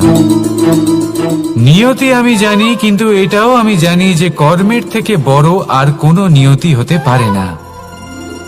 অভিজ্ঞতাও রয়েছে যে কর্মের হাতে নিয়তির এই চক্র বদলে যেতে পারে। তাই জীবনে যদি আপনার কখনো এমন মনে হয় যে এটা তো অসম্ভব, তখনও চেষ্টা করা কখনোই ছাড়বেন না। কে বলতে পারে আপনারই কর্মের কোনো এক বীজ হয়তো নিয়তির চাকায় আটকে গেল, আর নিয়তিকে নিজের পথ পাল্টাতে হলো, ঠিক কিনা? সেই জন্য নিয়তিকে ভাগ্য মেনে নিয়ে চুপ করে বসে থাকবেন না। নিজের নিয়তি স্বয়ং নিজের কর্মের দ্বারা নির্ধারিত করুন, কারণ আপনার এই কর্মের ওপরেই আপনার অধিকার রয়েছে, আর এই অধিকারকে নিয়তি অনেক সময় সম্মানও করে। তাহলে আসুন আর আমার সাথে ভালোবেসে বলুন, রাধা রাধা।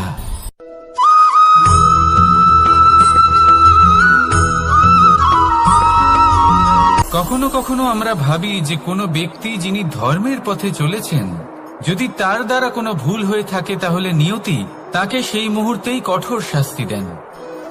কিন্তু সেই সব মানুষ যারা সংসারের সবথেকে বড় অধর্মী, বহু নিকৃষ্ট মানের কাজ করেন, তাদের নিয়তি অনেক সুযোগ দেন। তাদের নিয়তি এরকম কঠোর প্রহার করেন না। এই ভাবনা কখনো না কখনো মনে আসেই। ভেবে দেখুন কেন? আসলে জীবনকে বেশিরভাগ মানুষ একভাবেই দেখে থাকেন, বিভিন্ন স্তরে একে দেখা উচিত। এবার আপনি বলুন, এই সংসারে কোনো অধর্মী কখনো প্রেরণার উৎস হতে পারেন? কখনোই নয়। যে মানুষ নিজের আত্মাকে মলিন করে ফেলেছেন, তিনি এই সংসারকে কিভাবে প্রেরণা যোগাবেন? উনি নিজেই বুঝতে পারেন না কোনটা করা উচিত, ধর্ম কোনটা। তাই নিয়তি তাকে একটা সুযোগ দেন, এটা বোঝার সুযোগ দেন যে কোনটা উচিত, কোনটা ধর্ম। সুযোগ দেন নিজের বিবেক জাগিয়ে তোলার, তাকে সুযোগ দেন নিজের অন্তরাত্মার ডাক শোনার। যখন তাতেও কাজ হয় না, তখন নিয়তির কাছে একটাই পথ বাকি থাকে, আর তা হল মহাবিনাশ। মহাবিনাশ হয়তো দেরিতেই আসতে পারে, কিন্তু তা অবশ্যই আসবে। আর যখন মহাবিনাশ আসে, তখন মহাবিনাশের যন্ত্রণা সমগ্র মানব জীবনের যন্ত্রণার থেকে অনেক বেশি হয়। এই কথাটা সবসময় মনে রাখবেন। আর অন্যদিকে যে মানুষ ধর্মের পথে চলছেন, তার দ্বারা যদি কোনো ভুল হয়ে থাকে, তখন নিয়তি তার পরীক্ষা নেন। কিছুক্ষণের জন্য মানুষের মনে হতে পারে নিয়তি তাকে কঠোর শাস্তি দিয়েছেন।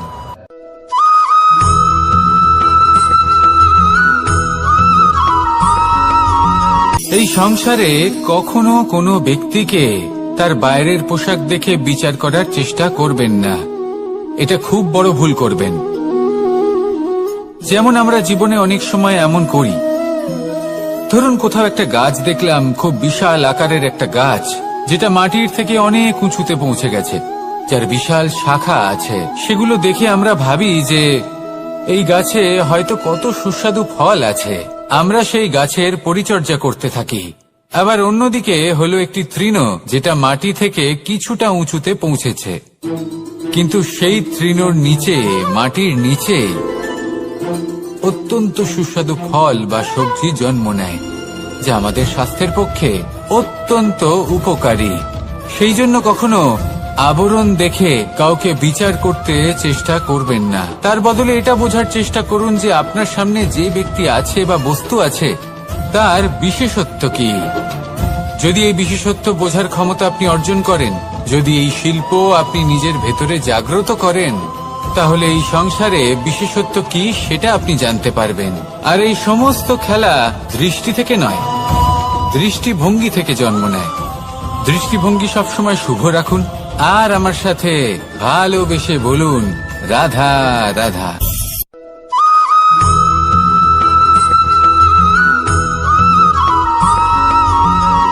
পুরুষার্থ। শাস্ত্রে 4 ধরনের পুরুষার্থের কথা বলা হয়েছে। প্রথম হলো ধর্ম। আপনি কি জানেন এই ধর্ম আসলে কি? আপনার কি মনে হয় ধর্ম আসলে কি? কোনো বিশেষ ঈশ্বরকে মানাই কি ধর্ম বলা হয়? নাকি কোনো বিশেষ রীতি পালন করাই হলো ধর্ম? নাকি কোনো বিশেষ সাহিত্যকে সর্বশ্রেষ্ঠ মনে করাই হলো ধর্ম? না, ধর্ম হলো সেটা যাকে ধারণ করা যেতে পারে। আর ধারণ শুধু সেটাই করা যায় যা পবিত্র। পবিত্র শুধু তাকেই বলা হয় যা নিঃস্বার্থ, যার মধ্যে শাসন করার কোনো ইচ্ছে নেই, যা সরলভাবেই প্রবাহমান, জল এবং বায়ুর মতো। যখন কোনো ব্যক্তি ধর্মকে ধারণ করেন এবং সেই ধর্ম সেই ব্যক্তিকে রক্ষা করে, তখন তাকে ধর্ম বলা হয়। ধর্ম যা রক্ষা করে অহংকার থেকে, খারাপ চিন্তার হাত থেকে। সেই জন্য পুরুষার্থ গড়ে তোলার আগে, ধর্ম পালন করার আগে ধর্মের প্রকৃত অর্থ কি সেটা বুঝে নিন। এটা জেনে রাখুন যে সমস্ত ধর্মের আধার, সমস্ত ধর্মের ভিত শুধুমাত্র ভালোবাসা। আসুন আর এই ভালোবাসার সাথেই বলুন, রাধা রাধা।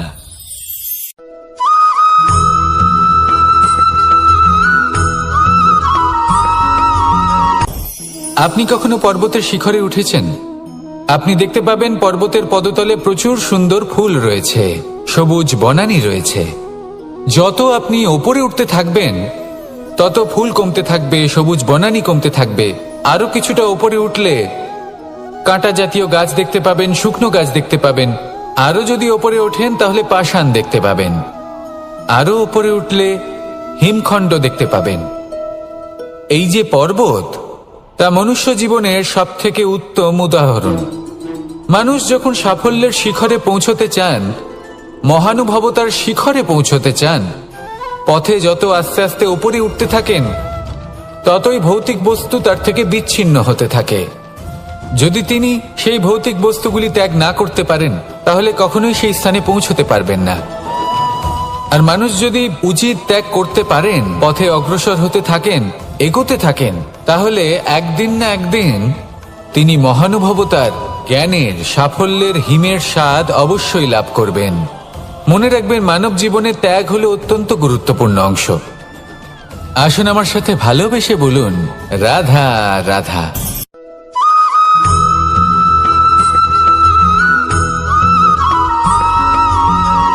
কেউ বলে জীবন খুব ক্ষণস্থায়ী, কেউ বলে জীবন হলো একটা সুন্দর স্বপ্নের মতো, আবার কেউ বলবে জীবন হলো এক কঠোর সত্য।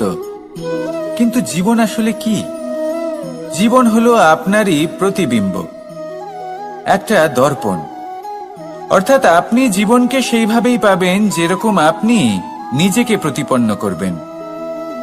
যদি আপনি দর্পণের দিকে তাকিয়ে হাসেন, তাহলে আপনি সামনে হাসি মুখী দেখতে পাবেন। এবার যদি আপনি গম্ভীর হয়ে থাকেন, তাহলে আপনি একজন রুষ্ট ব্যক্তি দেখতে পাবেন।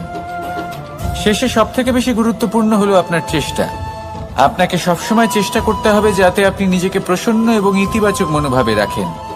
এটা হলো আপনারই উত্তরদায়িত্ব, তাকে পালন করুন। এই মনকে প্রসন্ন রাখুন, এই সংসারকে সুন্দর বলে মনে হবে। আর এই মন প্রসন্ন হয়ে বলবে, রাধা রাধা।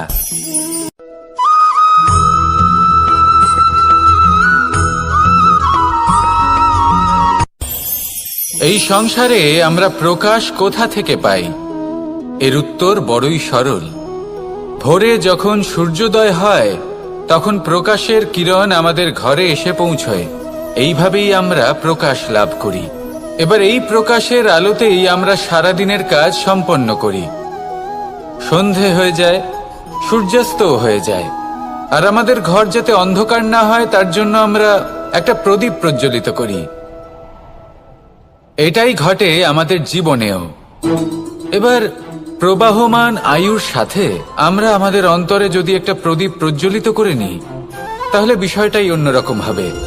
এবার আপনি বলবেন কোন প্রকাশের কথা বলছি যে আমাদের অন্তরে জাগ্রত করা সম্ভব? আমাদের আত্মার মাঝে প্রেমের প্রকাশ জাগ্রত করার কথা বলছি। কারণ আমাদের এই জীবন এও হলো দিনের আলোর মতো। আজ প্রকাশ আছে, কিন্তু কোনোদিন অবশ্যই অস্ত হবে। কিন্তু অস্ত হবার আগে যদি আমরা আমাদের আত্মার মাঝে প্রেমের এই প্রকাশ উজ্জ্বলিত করে নিই, তাহলে আমাদের সন্ধ্যাকালও আমরা আনন্দে এবং প্রেমে যাপন করব। তাহলে আসুন আর আমার সাথে ভালোবেসে বলুন, রাধা রাধা।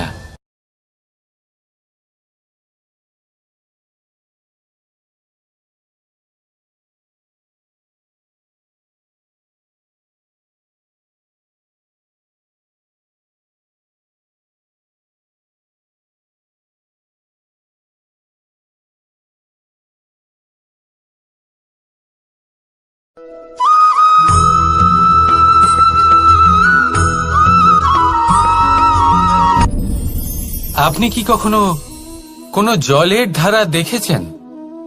তার সামনে যতই মাটি থাকুক না কেন, যতই কাদা থাকুক না কেন, যখন এই জলের ধারা বইতে আরম্ভ করে দেয়, তাহলে নিজের মনের, নিজের ভাবনার, নিজের জীবনের যত অনাবশ্যক তত্ত্ব আছে, অনুপযোগী অংশ রয়েছে, অর্থাৎ অপরিষ্কার অংশ রয়েছে, তা নিজে থেকেই নির্মল হয়ে উঠবে। আর যেরকম জলের ধারা কখনো থেমে থাকে না, সব সময় বয়ে চলে, সেইভাবে আপনিও কখনোই থামবেন না। সবসময় বয়ে চলুন, এগোতে থাকুন। পথে যদি অনেক বিপদ আসে, সমস্যা আসে, থামবেন না, তার উপর নিরন্তর প্রহার করুন, নিরন্তর প্রয়াস করুন আর অগ্রসর হন। আপনি ভেবে দেখুন, এই জলের ধারা কখনো থেমে থাকে না, সবসময় বয়ে চলে, বিপদের সম্মুখীন হয়ে তাকে সাথে বয়ে নিয়ে চলে। সেই জন্য জলের ধারা, প্রবাহমান এই ধারা, এর থেকে কখনো দুর্গন্ধ আসে না, এতে কখনো ময়লা জমতে পারে না, বরং পালিত হয় সুন্দর প্রাণবন্ত জীবজন্তু, যেমন সুন্দর ছোট মাছ। তাই আপনিও এটাই করুন, কখনো থামবেন না, শুধু চলতে থাকুন, জলের ধারার মতো বইতে থাকুন। আপনি আপনার লক্ষ্য অবশ্যই খুঁজে পাবেন, আর তার সাথে নিজের অন্তরের যে মালিন্য রয়েছে তা আপনি নিজেই নিজের থেকে দূরে করে দেবেন। তাহলে আসুন আর আমার সাথে ভালোবেসে বলুন, রাধা রাধা।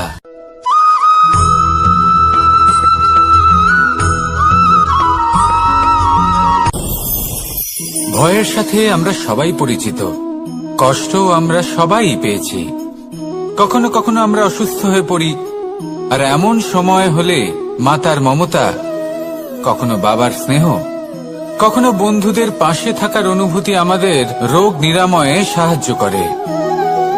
কখনো যদি আমরা নিরাশ হয়ে পড়ি, তখন যদি আমাদের কোনো আপনজন আমাদের দুটো ভালো কথা বলে, তখন আমাদের মনোবল বেড়ে যায়।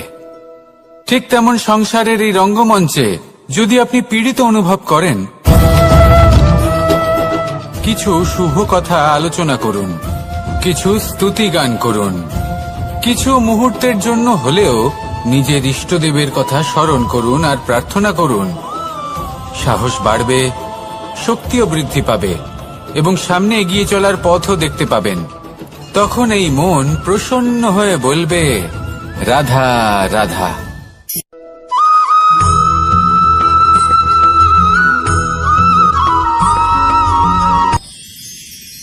মানুষ তার জীবনে দুই ধরনের পরিস্থিতিকে খুব ভয় পায়। এক, কোনো কারণবশত কারোর সামনে নত হওয়া। দুই, কোনো কারণে নিজের চরিত্র থেকে, নিজের মূল্যবোধ থেকে বিচ্যুত হওয়া। এবার কেন হয় এরকম যে কথায় কথায় কারোর সামনে নত হতে হয়? কেন বারংবার নিজের চরিত্র থেকে চ্যুত হতে হয়? এরকম কেন হয়? এটা তখনই হয় যখন আমাদের শিক্ষা এবং মূল্যবোধের অভাব থাকে। যদি মানুষের মধ্যে প্রকৃত শিক্ষা থাকে, তাহলে এই সংসারে কোনো সময় এবং কারোর সামনেই নত হওয়ার কোনো প্রয়োজন নেই। যদি মানুষের মধ্যে মূল্যবোধ থাকে তাহলে তাকে নিজের মূল্যবোধ বা চরিত্র থেকে বিচ্যুত হতে হয় না, তা সে যাই হয়ে যাক না কেন। কোনো বালককে যদি জন্ম থেকেই সুশিক্ষার অধিকারী করা হয়, শিক্ষিত করা হয়, মূল্যবোধের অধিকারী করা হয়, তবে সে এই সংসারে এমন কর্ম করবে যাতে সে নিজেকে, নিজের পরিবারকে, সমগ্র সমাজকে গর্বিত করতে পারে। শিক্ষা লাভ করুন, মূল্যবোধ লাভ করুন এবং আমার সাথে ভালোবেসে বলুন, রাধা রাধা।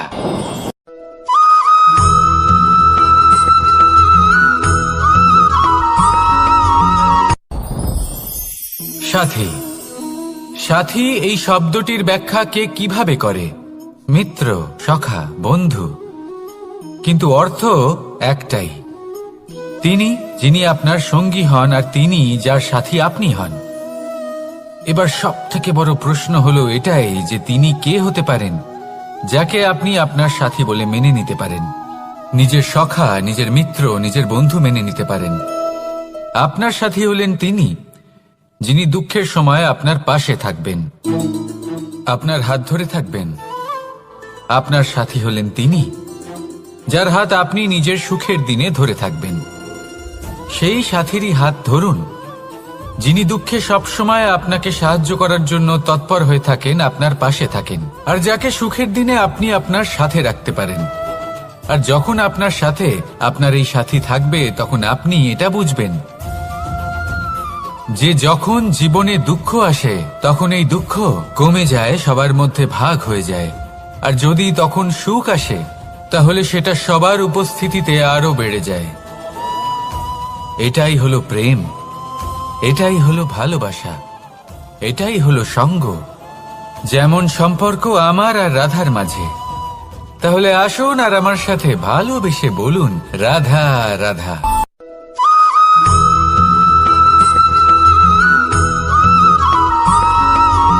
কখনো কখনো আমরা ভাবি যে কোনো ব্যক্তি যিনি ধর্মের পথে চলেছেন, যদি তার দ্বারা কোনো ভুল হয়ে থাকে তাহলে নিয়তি তাকে সেই মুহূর্তেই কঠোর শাস্তি দেন।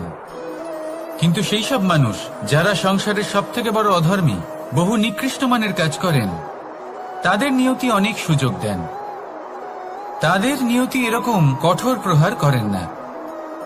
এই ভাবনা কখনো না কখনো মনে আসেই।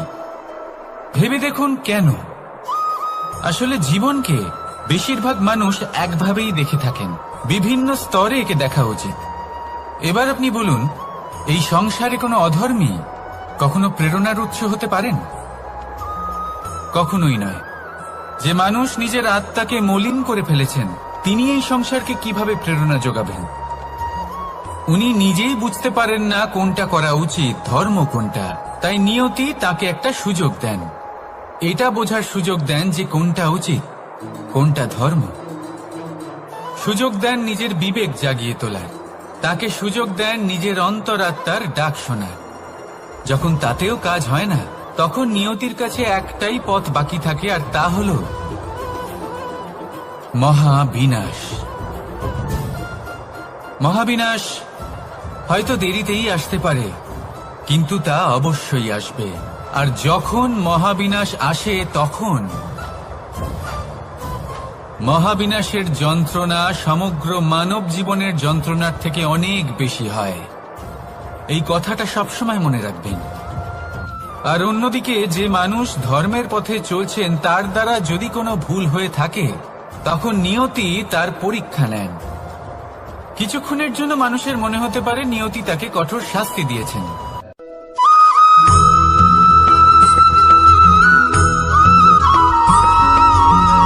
মানুষের মানসিকতা এমন হয় যে সে যতটা করে আশা করে যে তার থেকে অনেক বেশি তার বদলে সে পাবে।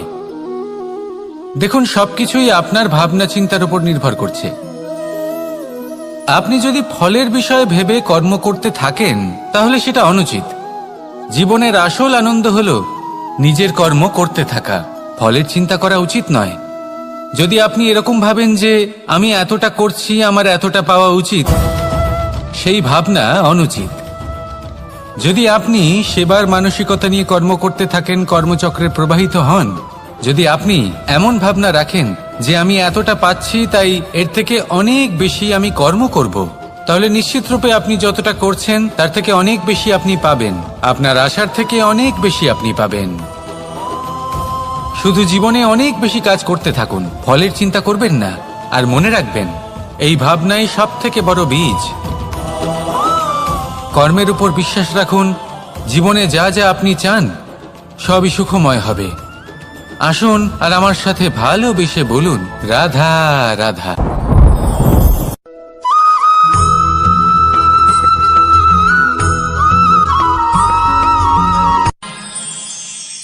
আমরা সবাই সূর্যকে সম্মান কেন করি?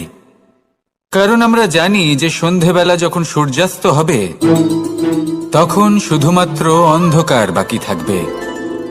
ঠিক কিছুটা এরকমই হয় আমাদের মাতা পিতাও, যিনি আমাদের জন্ম দেন, আমাদের ভরণ পোষণ করেন, আমাদের বড় করেন, আমাদের প্রেম প্রদান করেন। কখনো কখনো তাদের মুখ থেকে কটু কথা নিঃসৃত হয়, আমাদের দুঃখ হয়, কিন্তু তখন আমাদের এটা বোঝা উচিত এগুলি নিঃসৃত হচ্ছে আমাদেরই মঙ্গলের জন্য। যেমন সূর্যদেব, উনিও উত্তাপ দিয়ে থাকেন আমাদেরই মঙ্গলের জন্য, যাতে ফসল পাকতে পারে, যাতে জল বাষ্প হয়ে মেঘ হতে পারে, বৃষ্টি হতে পারে, আর এই সংসারে নিরন্তর জলের প্রবাহ থাকে। আমাদের মাতা পিতা, তাদের কঠোর আচরণ, তাদের কঠোর অনুশাসনের পেছনে লুকিয়ে থাকে ওনাদের ভালোবাসা। আমাদের তা বুঝতে হবে, সসম্মানে ওনাদের গ্রহণ করতে হবে। কারণ ঠিক সূর্যাস্তের পরে যেমন চতুর্দিক অন্ধকারচ্ছন্ন হয়ে যায়, তেমনি আমাদের জীবন থেকে যখন আমাদের মাতা পিতা চলে যায় তখন আমাদের জীবনেও শুধু এবং শুধুমাত্র অন্ধকারই ছেয়ে থাকে। সেই জন্য নিজের মাতা পিতাকে সম্মান করুন, ওনাদের ভালোবাসা প্রদান করুন। এই মন আর এই জীবন প্রসন্ন হয়ে বলবে, রাধা রাধা।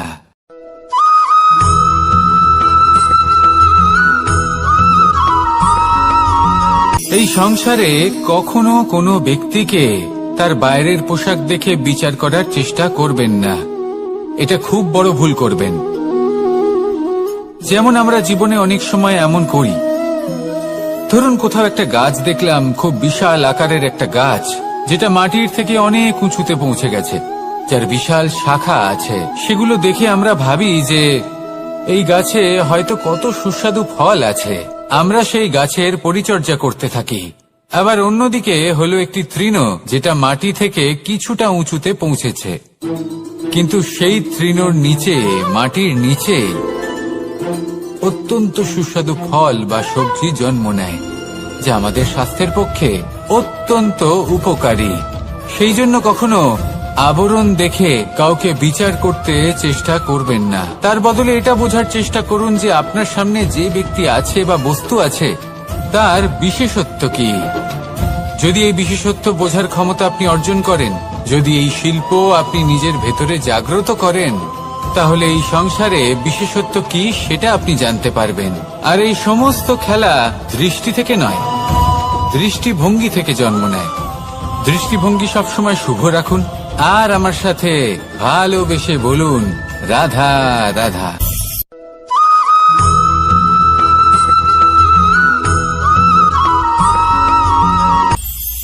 এটা হলো ধান গাছ, এর থেকে যে চাল উৎপন্ন হয় তা মানুষ গ্রহণ করেন। আর এটা কি? এ হলো জংলি ঘাস। একবার ভেবে দেখুন, যদি এই জংলি ঘাস ধান গাছের আশেপাশে থাকে তাহলে কি হবে? ধান উৎপন্ন হতে পারবে? তা উৎকৃষ্ট হতে পারবে? আমরা কি তা গ্রহণ করতে পারবো? কখনোই নয়। এই জংলি ঘাস ধানকে নষ্ট করে দেবে, কিন্তু নিজে জীবিত থাকবে। এটাই হলো আজকের শিক্ষা। এই সংসারে যদি আপনি নীতির পথে চলতে চান, উচিত কর্ম করতে চান, সংসারকে সেবা করতে চান, তাহলে জংলি ঘাসের মতো ব্যক্তিদের থেকে সবসময় দূরে থাকতে হবে। সেই ব্যক্তি যারা দুর্নীতি এবং মিথ্যা দ্বারা পরিপূর্ণ, যাদের ব্যবহার অশুভ, যাদের অনেক অশুভ গুণ রয়েছে, তারা সঠিক নয়। সেই সকল ব্যক্তি যাদের চরিত্র অত্যন্ত দুষ্ট হয়, তারা হয় শুভ চরিত্রের ব্যক্তিকে একদম নষ্ট করে দেয়, নয় নিজের মতো বানিয়ে তোলে।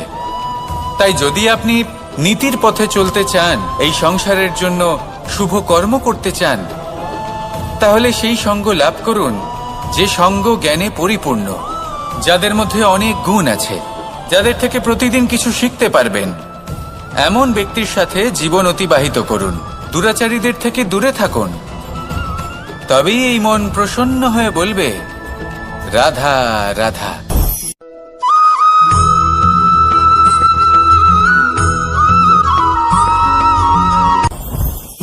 জীবনে কিছু শেখা অত্যন্ত গুরুত্বপূর্ণ। এবার কি কি শিখতে হবে সেই সব শেখানোর জন্য অনেক শিক্ষক রয়েছেন, কিন্তু কি শিখবেন না আর কি করবেন না, এটা আমাদের নিজের অভিজ্ঞতা দিয়ে শিখতে হয়। কিন্তু তার মানে এটা নয় যে যদি আপনাকে শিখতে হয় যে আগুনের তাপ কতটা, আপনাকে আগুনের মধ্যে হাত দিতে হবে। না, অন্য কারোর অভিজ্ঞতা দ্বারাও শিখতে পারেন। প্রশ্ন শুধুমাত্র একটাই যে আপনি কি শিখতে চান নাকি চান না। যদি আপনি এটাই ভাবেন যে আমি শুধুই নিজের অভিজ্ঞতা দ্বারাই শিখতে চাই, তাহলে জীবনকাল ছোট মনে হবে, অনেক কিছুই শিখতে পারবেন না। তাই নিজের সাথে সাথে বড়দের অভিজ্ঞতার দ্বারাও শেখা শুরু করে দিন। এই সংসারের অভিজ্ঞতা দ্বারা শিখতে শুরু করে দিন। আর এটা নিশ্চিত রূপে শেখা আবশ্যক যে কখন কি করবেন না, কোথায় থামতে হবে আর কোথায় থামবেন না। তাহলে আসুন আর আমার সাথে ভালোবেসে বলুন, রাধা রাধা।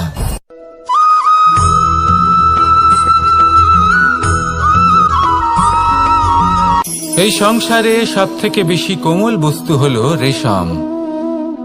এই রেশম এতটাই কোমল হয় যে এর পুরো একটা থান শুধুমাত্র একটা হাতে ধরা সম্ভব। কখনো ভেবে দেখেছেন এই রেশম কিভাবে হয়? একটি কীট তার লালার দ্বারা উৎপন্ন হয়। এই কীট সেই রেশমকে পাক দিতে থাকে, পাক দিতেই থাকে, দিতেই থাকে, আর আস্তে আস্তে তার মধ্যেই জড়িয়ে পড়ে। শেষে ওর এই সুন্দর অমূল্য সৃষ্টি রেশমের এই সুতো, তার নির্মাণ কার্য পূর্ণ হয়, কিন্তু তাতেই ও নিজে বন্দী হয়ে যায়। নিজেরই মায়াজালের এই বন্দী গৃহে নিজেই ফেঁসে যায়।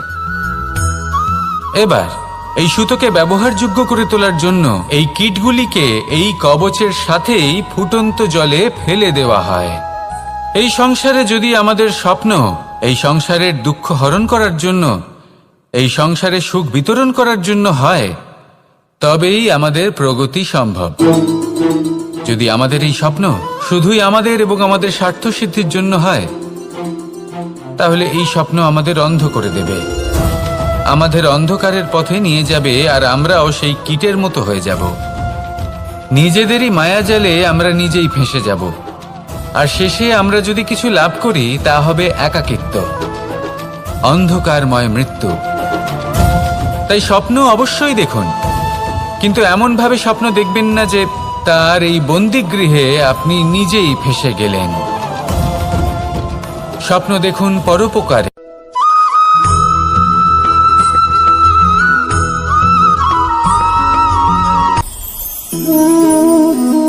শক্তি এক অত্যন্ত বিচিত্র বস্তু, বা বলতে পারেন অনুভূতি। পিতা সবসময় চান যেন তিনি তার শক্তি পুত্রকে। আসুন আপনাকে সহজে বোঝাই। যদি আপনি সুপাত্র হন আর আপনাকে শক্তি দেওয়া হয়, তাহলে আপনি সেই শক্তির গুরুত্ব বুঝবেন, কোথায় সেই শক্তি প্রয়োগ করা উচিত সেটা বুঝবেন। আর এটা যেহেতু অর্জন করা শক্তি হবে, সেই শক্তির অপব্যবহার হবে না। কিন্তু যদি এই আপনি কুপাত্র হন আর যদি আপনাকে এই শক্তি দেওয়া হয়, তাহলে কি হবে? দেখতে গেলে এই শক্তি আপনি দান হিসেবে পেয়েছেন, তাই না আপনি এই শক্তির গুরুত্ব বুঝবেন আর না এর প্রয়োগ আপনি জানবেন। তার অপব্যবহার হওয়া সুনিশ্চিত। তাই যদি আপনি কোনো শক্তি অর্জন করতে চান, তাহলে আগে তার যোগ্য হয়ে উঠুন, পুত্র নয় পাত্র হয়ে উঠুন। আর আমার সাথে ভালোবেসে বলুন, রাধা রাধা।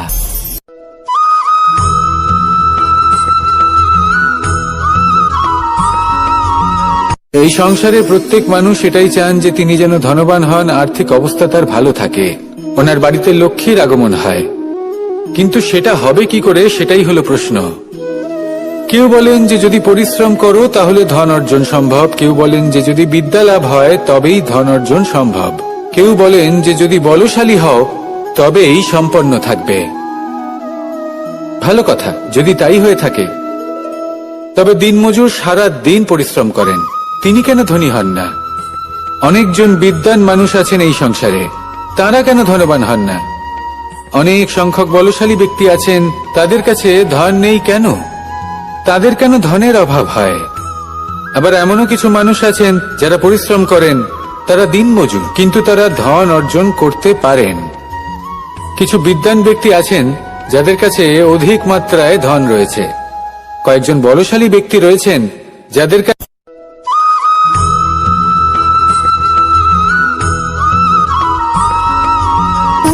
সুখ, দুঃখ এবং শক্তি, এই তিন হলো এই সংসারের ত্রিদেবের মতো। আমাদের জীবনে যা কিছু ঘটছে এই তিনটির ভিত্তির উপরেই হচ্ছে। আসলে এই সংসারের একটা নিয়ম আছে, যখনই আপনি কিছু লাভ করেন এই সংসার আপনার পরীক্ষা নেয়। এটা জানার জন্য আপনার পরীক্ষা নেয় যে আপনি যা কিছুই লাভ করেছেন আপনি কি আদৌ সেটার যোগ্য কিনা। ঠিক সেইভাবেই এই সুখ, দুঃখ এবং শক্তি আপনার পরীক্ষা নিয়ে থাকে। যখন সুখ আসে তখন সে আপনার পরীক্ষা নেয় যে আপনার মধ্যে অহংবোধ জাগ্রত হয়নি তো। যদি অহংবোধ চলে আসে তাহলে সুখ সেখানেই সঙ্গ ত্যাগ করে। দুঃখ আপনার ধৈর্যের পরীক্ষা নিতে থাকে, আর যদি আপনার মধ্যে ধৈর্য না থাকে তাহলে এটা আপনাকে আরো বেশি দুঃখের গভীর অন্ধকারে ঠেলে দেবে। সেখানে শক্তি পরীক্ষা নেয় আপনার বিনম্রতার। যদি আপনি বিনম্র না হন তাহলে হয় এই শক্তি আপনার সঙ্গ ত্যাগ করবে, নয় এই শক্তি বিনম্রতার অভাবে আপনার পতনের কারণ হতে পারে। এই সংসারে যে কোনো ব্যক্তি যিনি এই পরীক্ষায় উত্তীর্ণ হয়ে থাকেন এই জীবনে তিনি সাফল্য লাভ করেন। আসুন আমার সাথে ভালোবেসে বলুন, রাধা রাধা।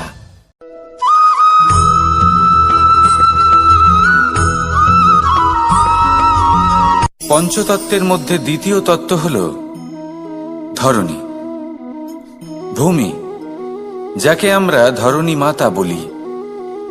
এই ধরণী ধৈর্য ধারণ করে, আর এর ওপরেই আমাদের সমগ্র সংসার নির্ভরশীল। কারণ এই ভূমি সহ্য ক্ষমতা রাখে, এর সহ্য ক্ষমতা হল অপরিসীম। সন্তান যতই আঘাত প্রদান করুক না কেন প্রেম পূর্বক সহ্য করে, আর তার বদলে অমূল্য রত্ন প্রদান করে। সন্তান যদি হাল চালায় তাহলে তার বদলে তাকে অন্ন প্রদান করে। এটাই হলো ধরণী। এবার এর থেকে আমরা কি শিক্ষা পেতে পারি? এটাই যে কারোর জন্য কিছু করা বা কাউকে কিছু দেওয়া মনে কোনো কামনা ছাড়াই। আর এই কথাটা বুঝে যান, যদি কারোর জন্য কামনা না রেখে বা কোনো পাওয়ার আশা না রেখে কারোর জন্য কিছু করেন বা কারোকে কিছু দেন, যদি এটা আপনি শিখতে পারেন তবে আপনি ভালোবাসতে শিখে গেছেন। আর সেই জন্যই এই ধরিত্রীকে মাতা বলা হয়। কারণ মাতা শুধু উনি নন যিনি গর্ভে সন্তানকে ধারণ করেন, মাতা তো উনিও যিনি জীবন বাঁচতে শেখান, যিনি জীবন বাঁচার উদাহরণ প্রদান করেন। তাহলে ধরণীর থেকে এই নিঃস্বার্থ ভাব শিখুন, নিঃস্বার্থ ভালোবাসা শিখুন, আর এই ভালোবাসার সাথেই বলুন, রাধা রাধা।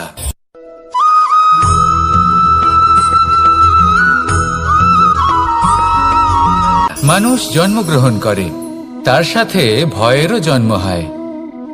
ছোটবেলা থেকেই আমাদের মনে কোনো না কোনো প্রকারের ভয় থেকেই যায়। কেউ এই বিষয়ে ভয় পায় যে তার কোনো বস্তু তার থেকে দূরে চলে যাবে, কেউ এই বিষয়ে ভয় পায় যে আমি নিজেকে হারিয়ে ফেলব, কেউ এই ভেবে ভয় পায় যে আমার প্রিয়জনেরা তারা যেন আমার থেকে দূরে না চলে যায়। কেউ এই ভেবে ভয় পায় যে আমরা যেন পথ না হারিয়ে ফেলি, আদি ইত্যাদি। কিন্তু সত্যি কথা বলতে ভেবে দেখুন, এই ভয় বাস্তবে কি? শুধুই একটা মনস্থিতি, আর কিছুই নয়। যা কিছু আপনি জীবনে পেয়েছেন তা একদিন আপনাকে হারাতে হবে। এই জীবন হলো আপনারই, কিন্তু তাও একদিন সমাপ্ত হবে। তাই ভয় পেয়ে কি লাভ? এই ভয় শুধু আপনাকে জীবন যাপন করা থেকে বাধা দিচ্ছে, আর কিচ্ছু নয়। পথ হারিয়ে ফেললেই বুঝতে পারবেন যে নতুন পথ কিভাবে বানাতে হয়। কিছু মানুষকে জীবন থেকে হারালে তবেই আপনি বুঝবেন যে আপনার আপনজনকে। এই ভয়ের কারণে ভীত হয়ে থাকবেন না। এই তারা নক্ষত্র অন্ধকারের অভাবে গুরুত্ব হারায়। শিবকেও মহাদেব হওয়ার জন্য বিষপান করতে হয়েছিল। প্রত্যেক পরিস্থিতি, প্রত্যেক সাফল্য আপনার পরীক্ষা নেবে। তাতে উত্তীর্ণ হওয়া হলো আপনার কর্ম। যখনই আপনি ভয় পাবেন বা সংকটের সম্মুখীন হবেন, তখন সাহসের সাথে তার সম্মুখীন হন। মনে রাখবেন, যে সম্মুখীন হতে জানে সাফল্য তার সাথে সবসময় থাকে। আসুন আর আমার সাথে ভালোবেসে বলুন, রাধা রাধা।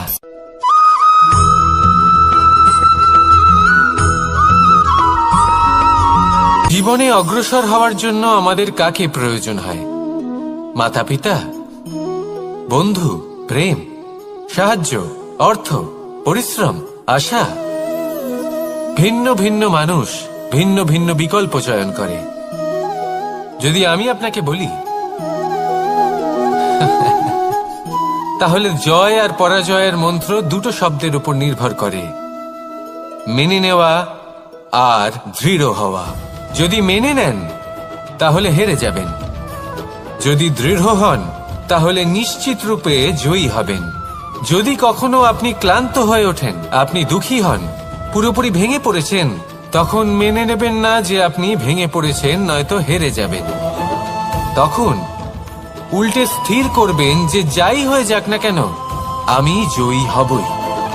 আর আপনি দেখবেন যে জয় নিশ্চিত রূপে আপনার কাছেই আসবে।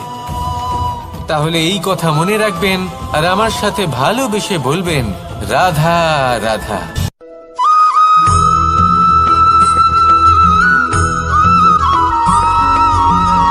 এই সংসারে কোনো বস্তু হোক বা ব্যক্তি হোক, তার একার গুরুত্ব কিন্তু খুব বেশি নয়।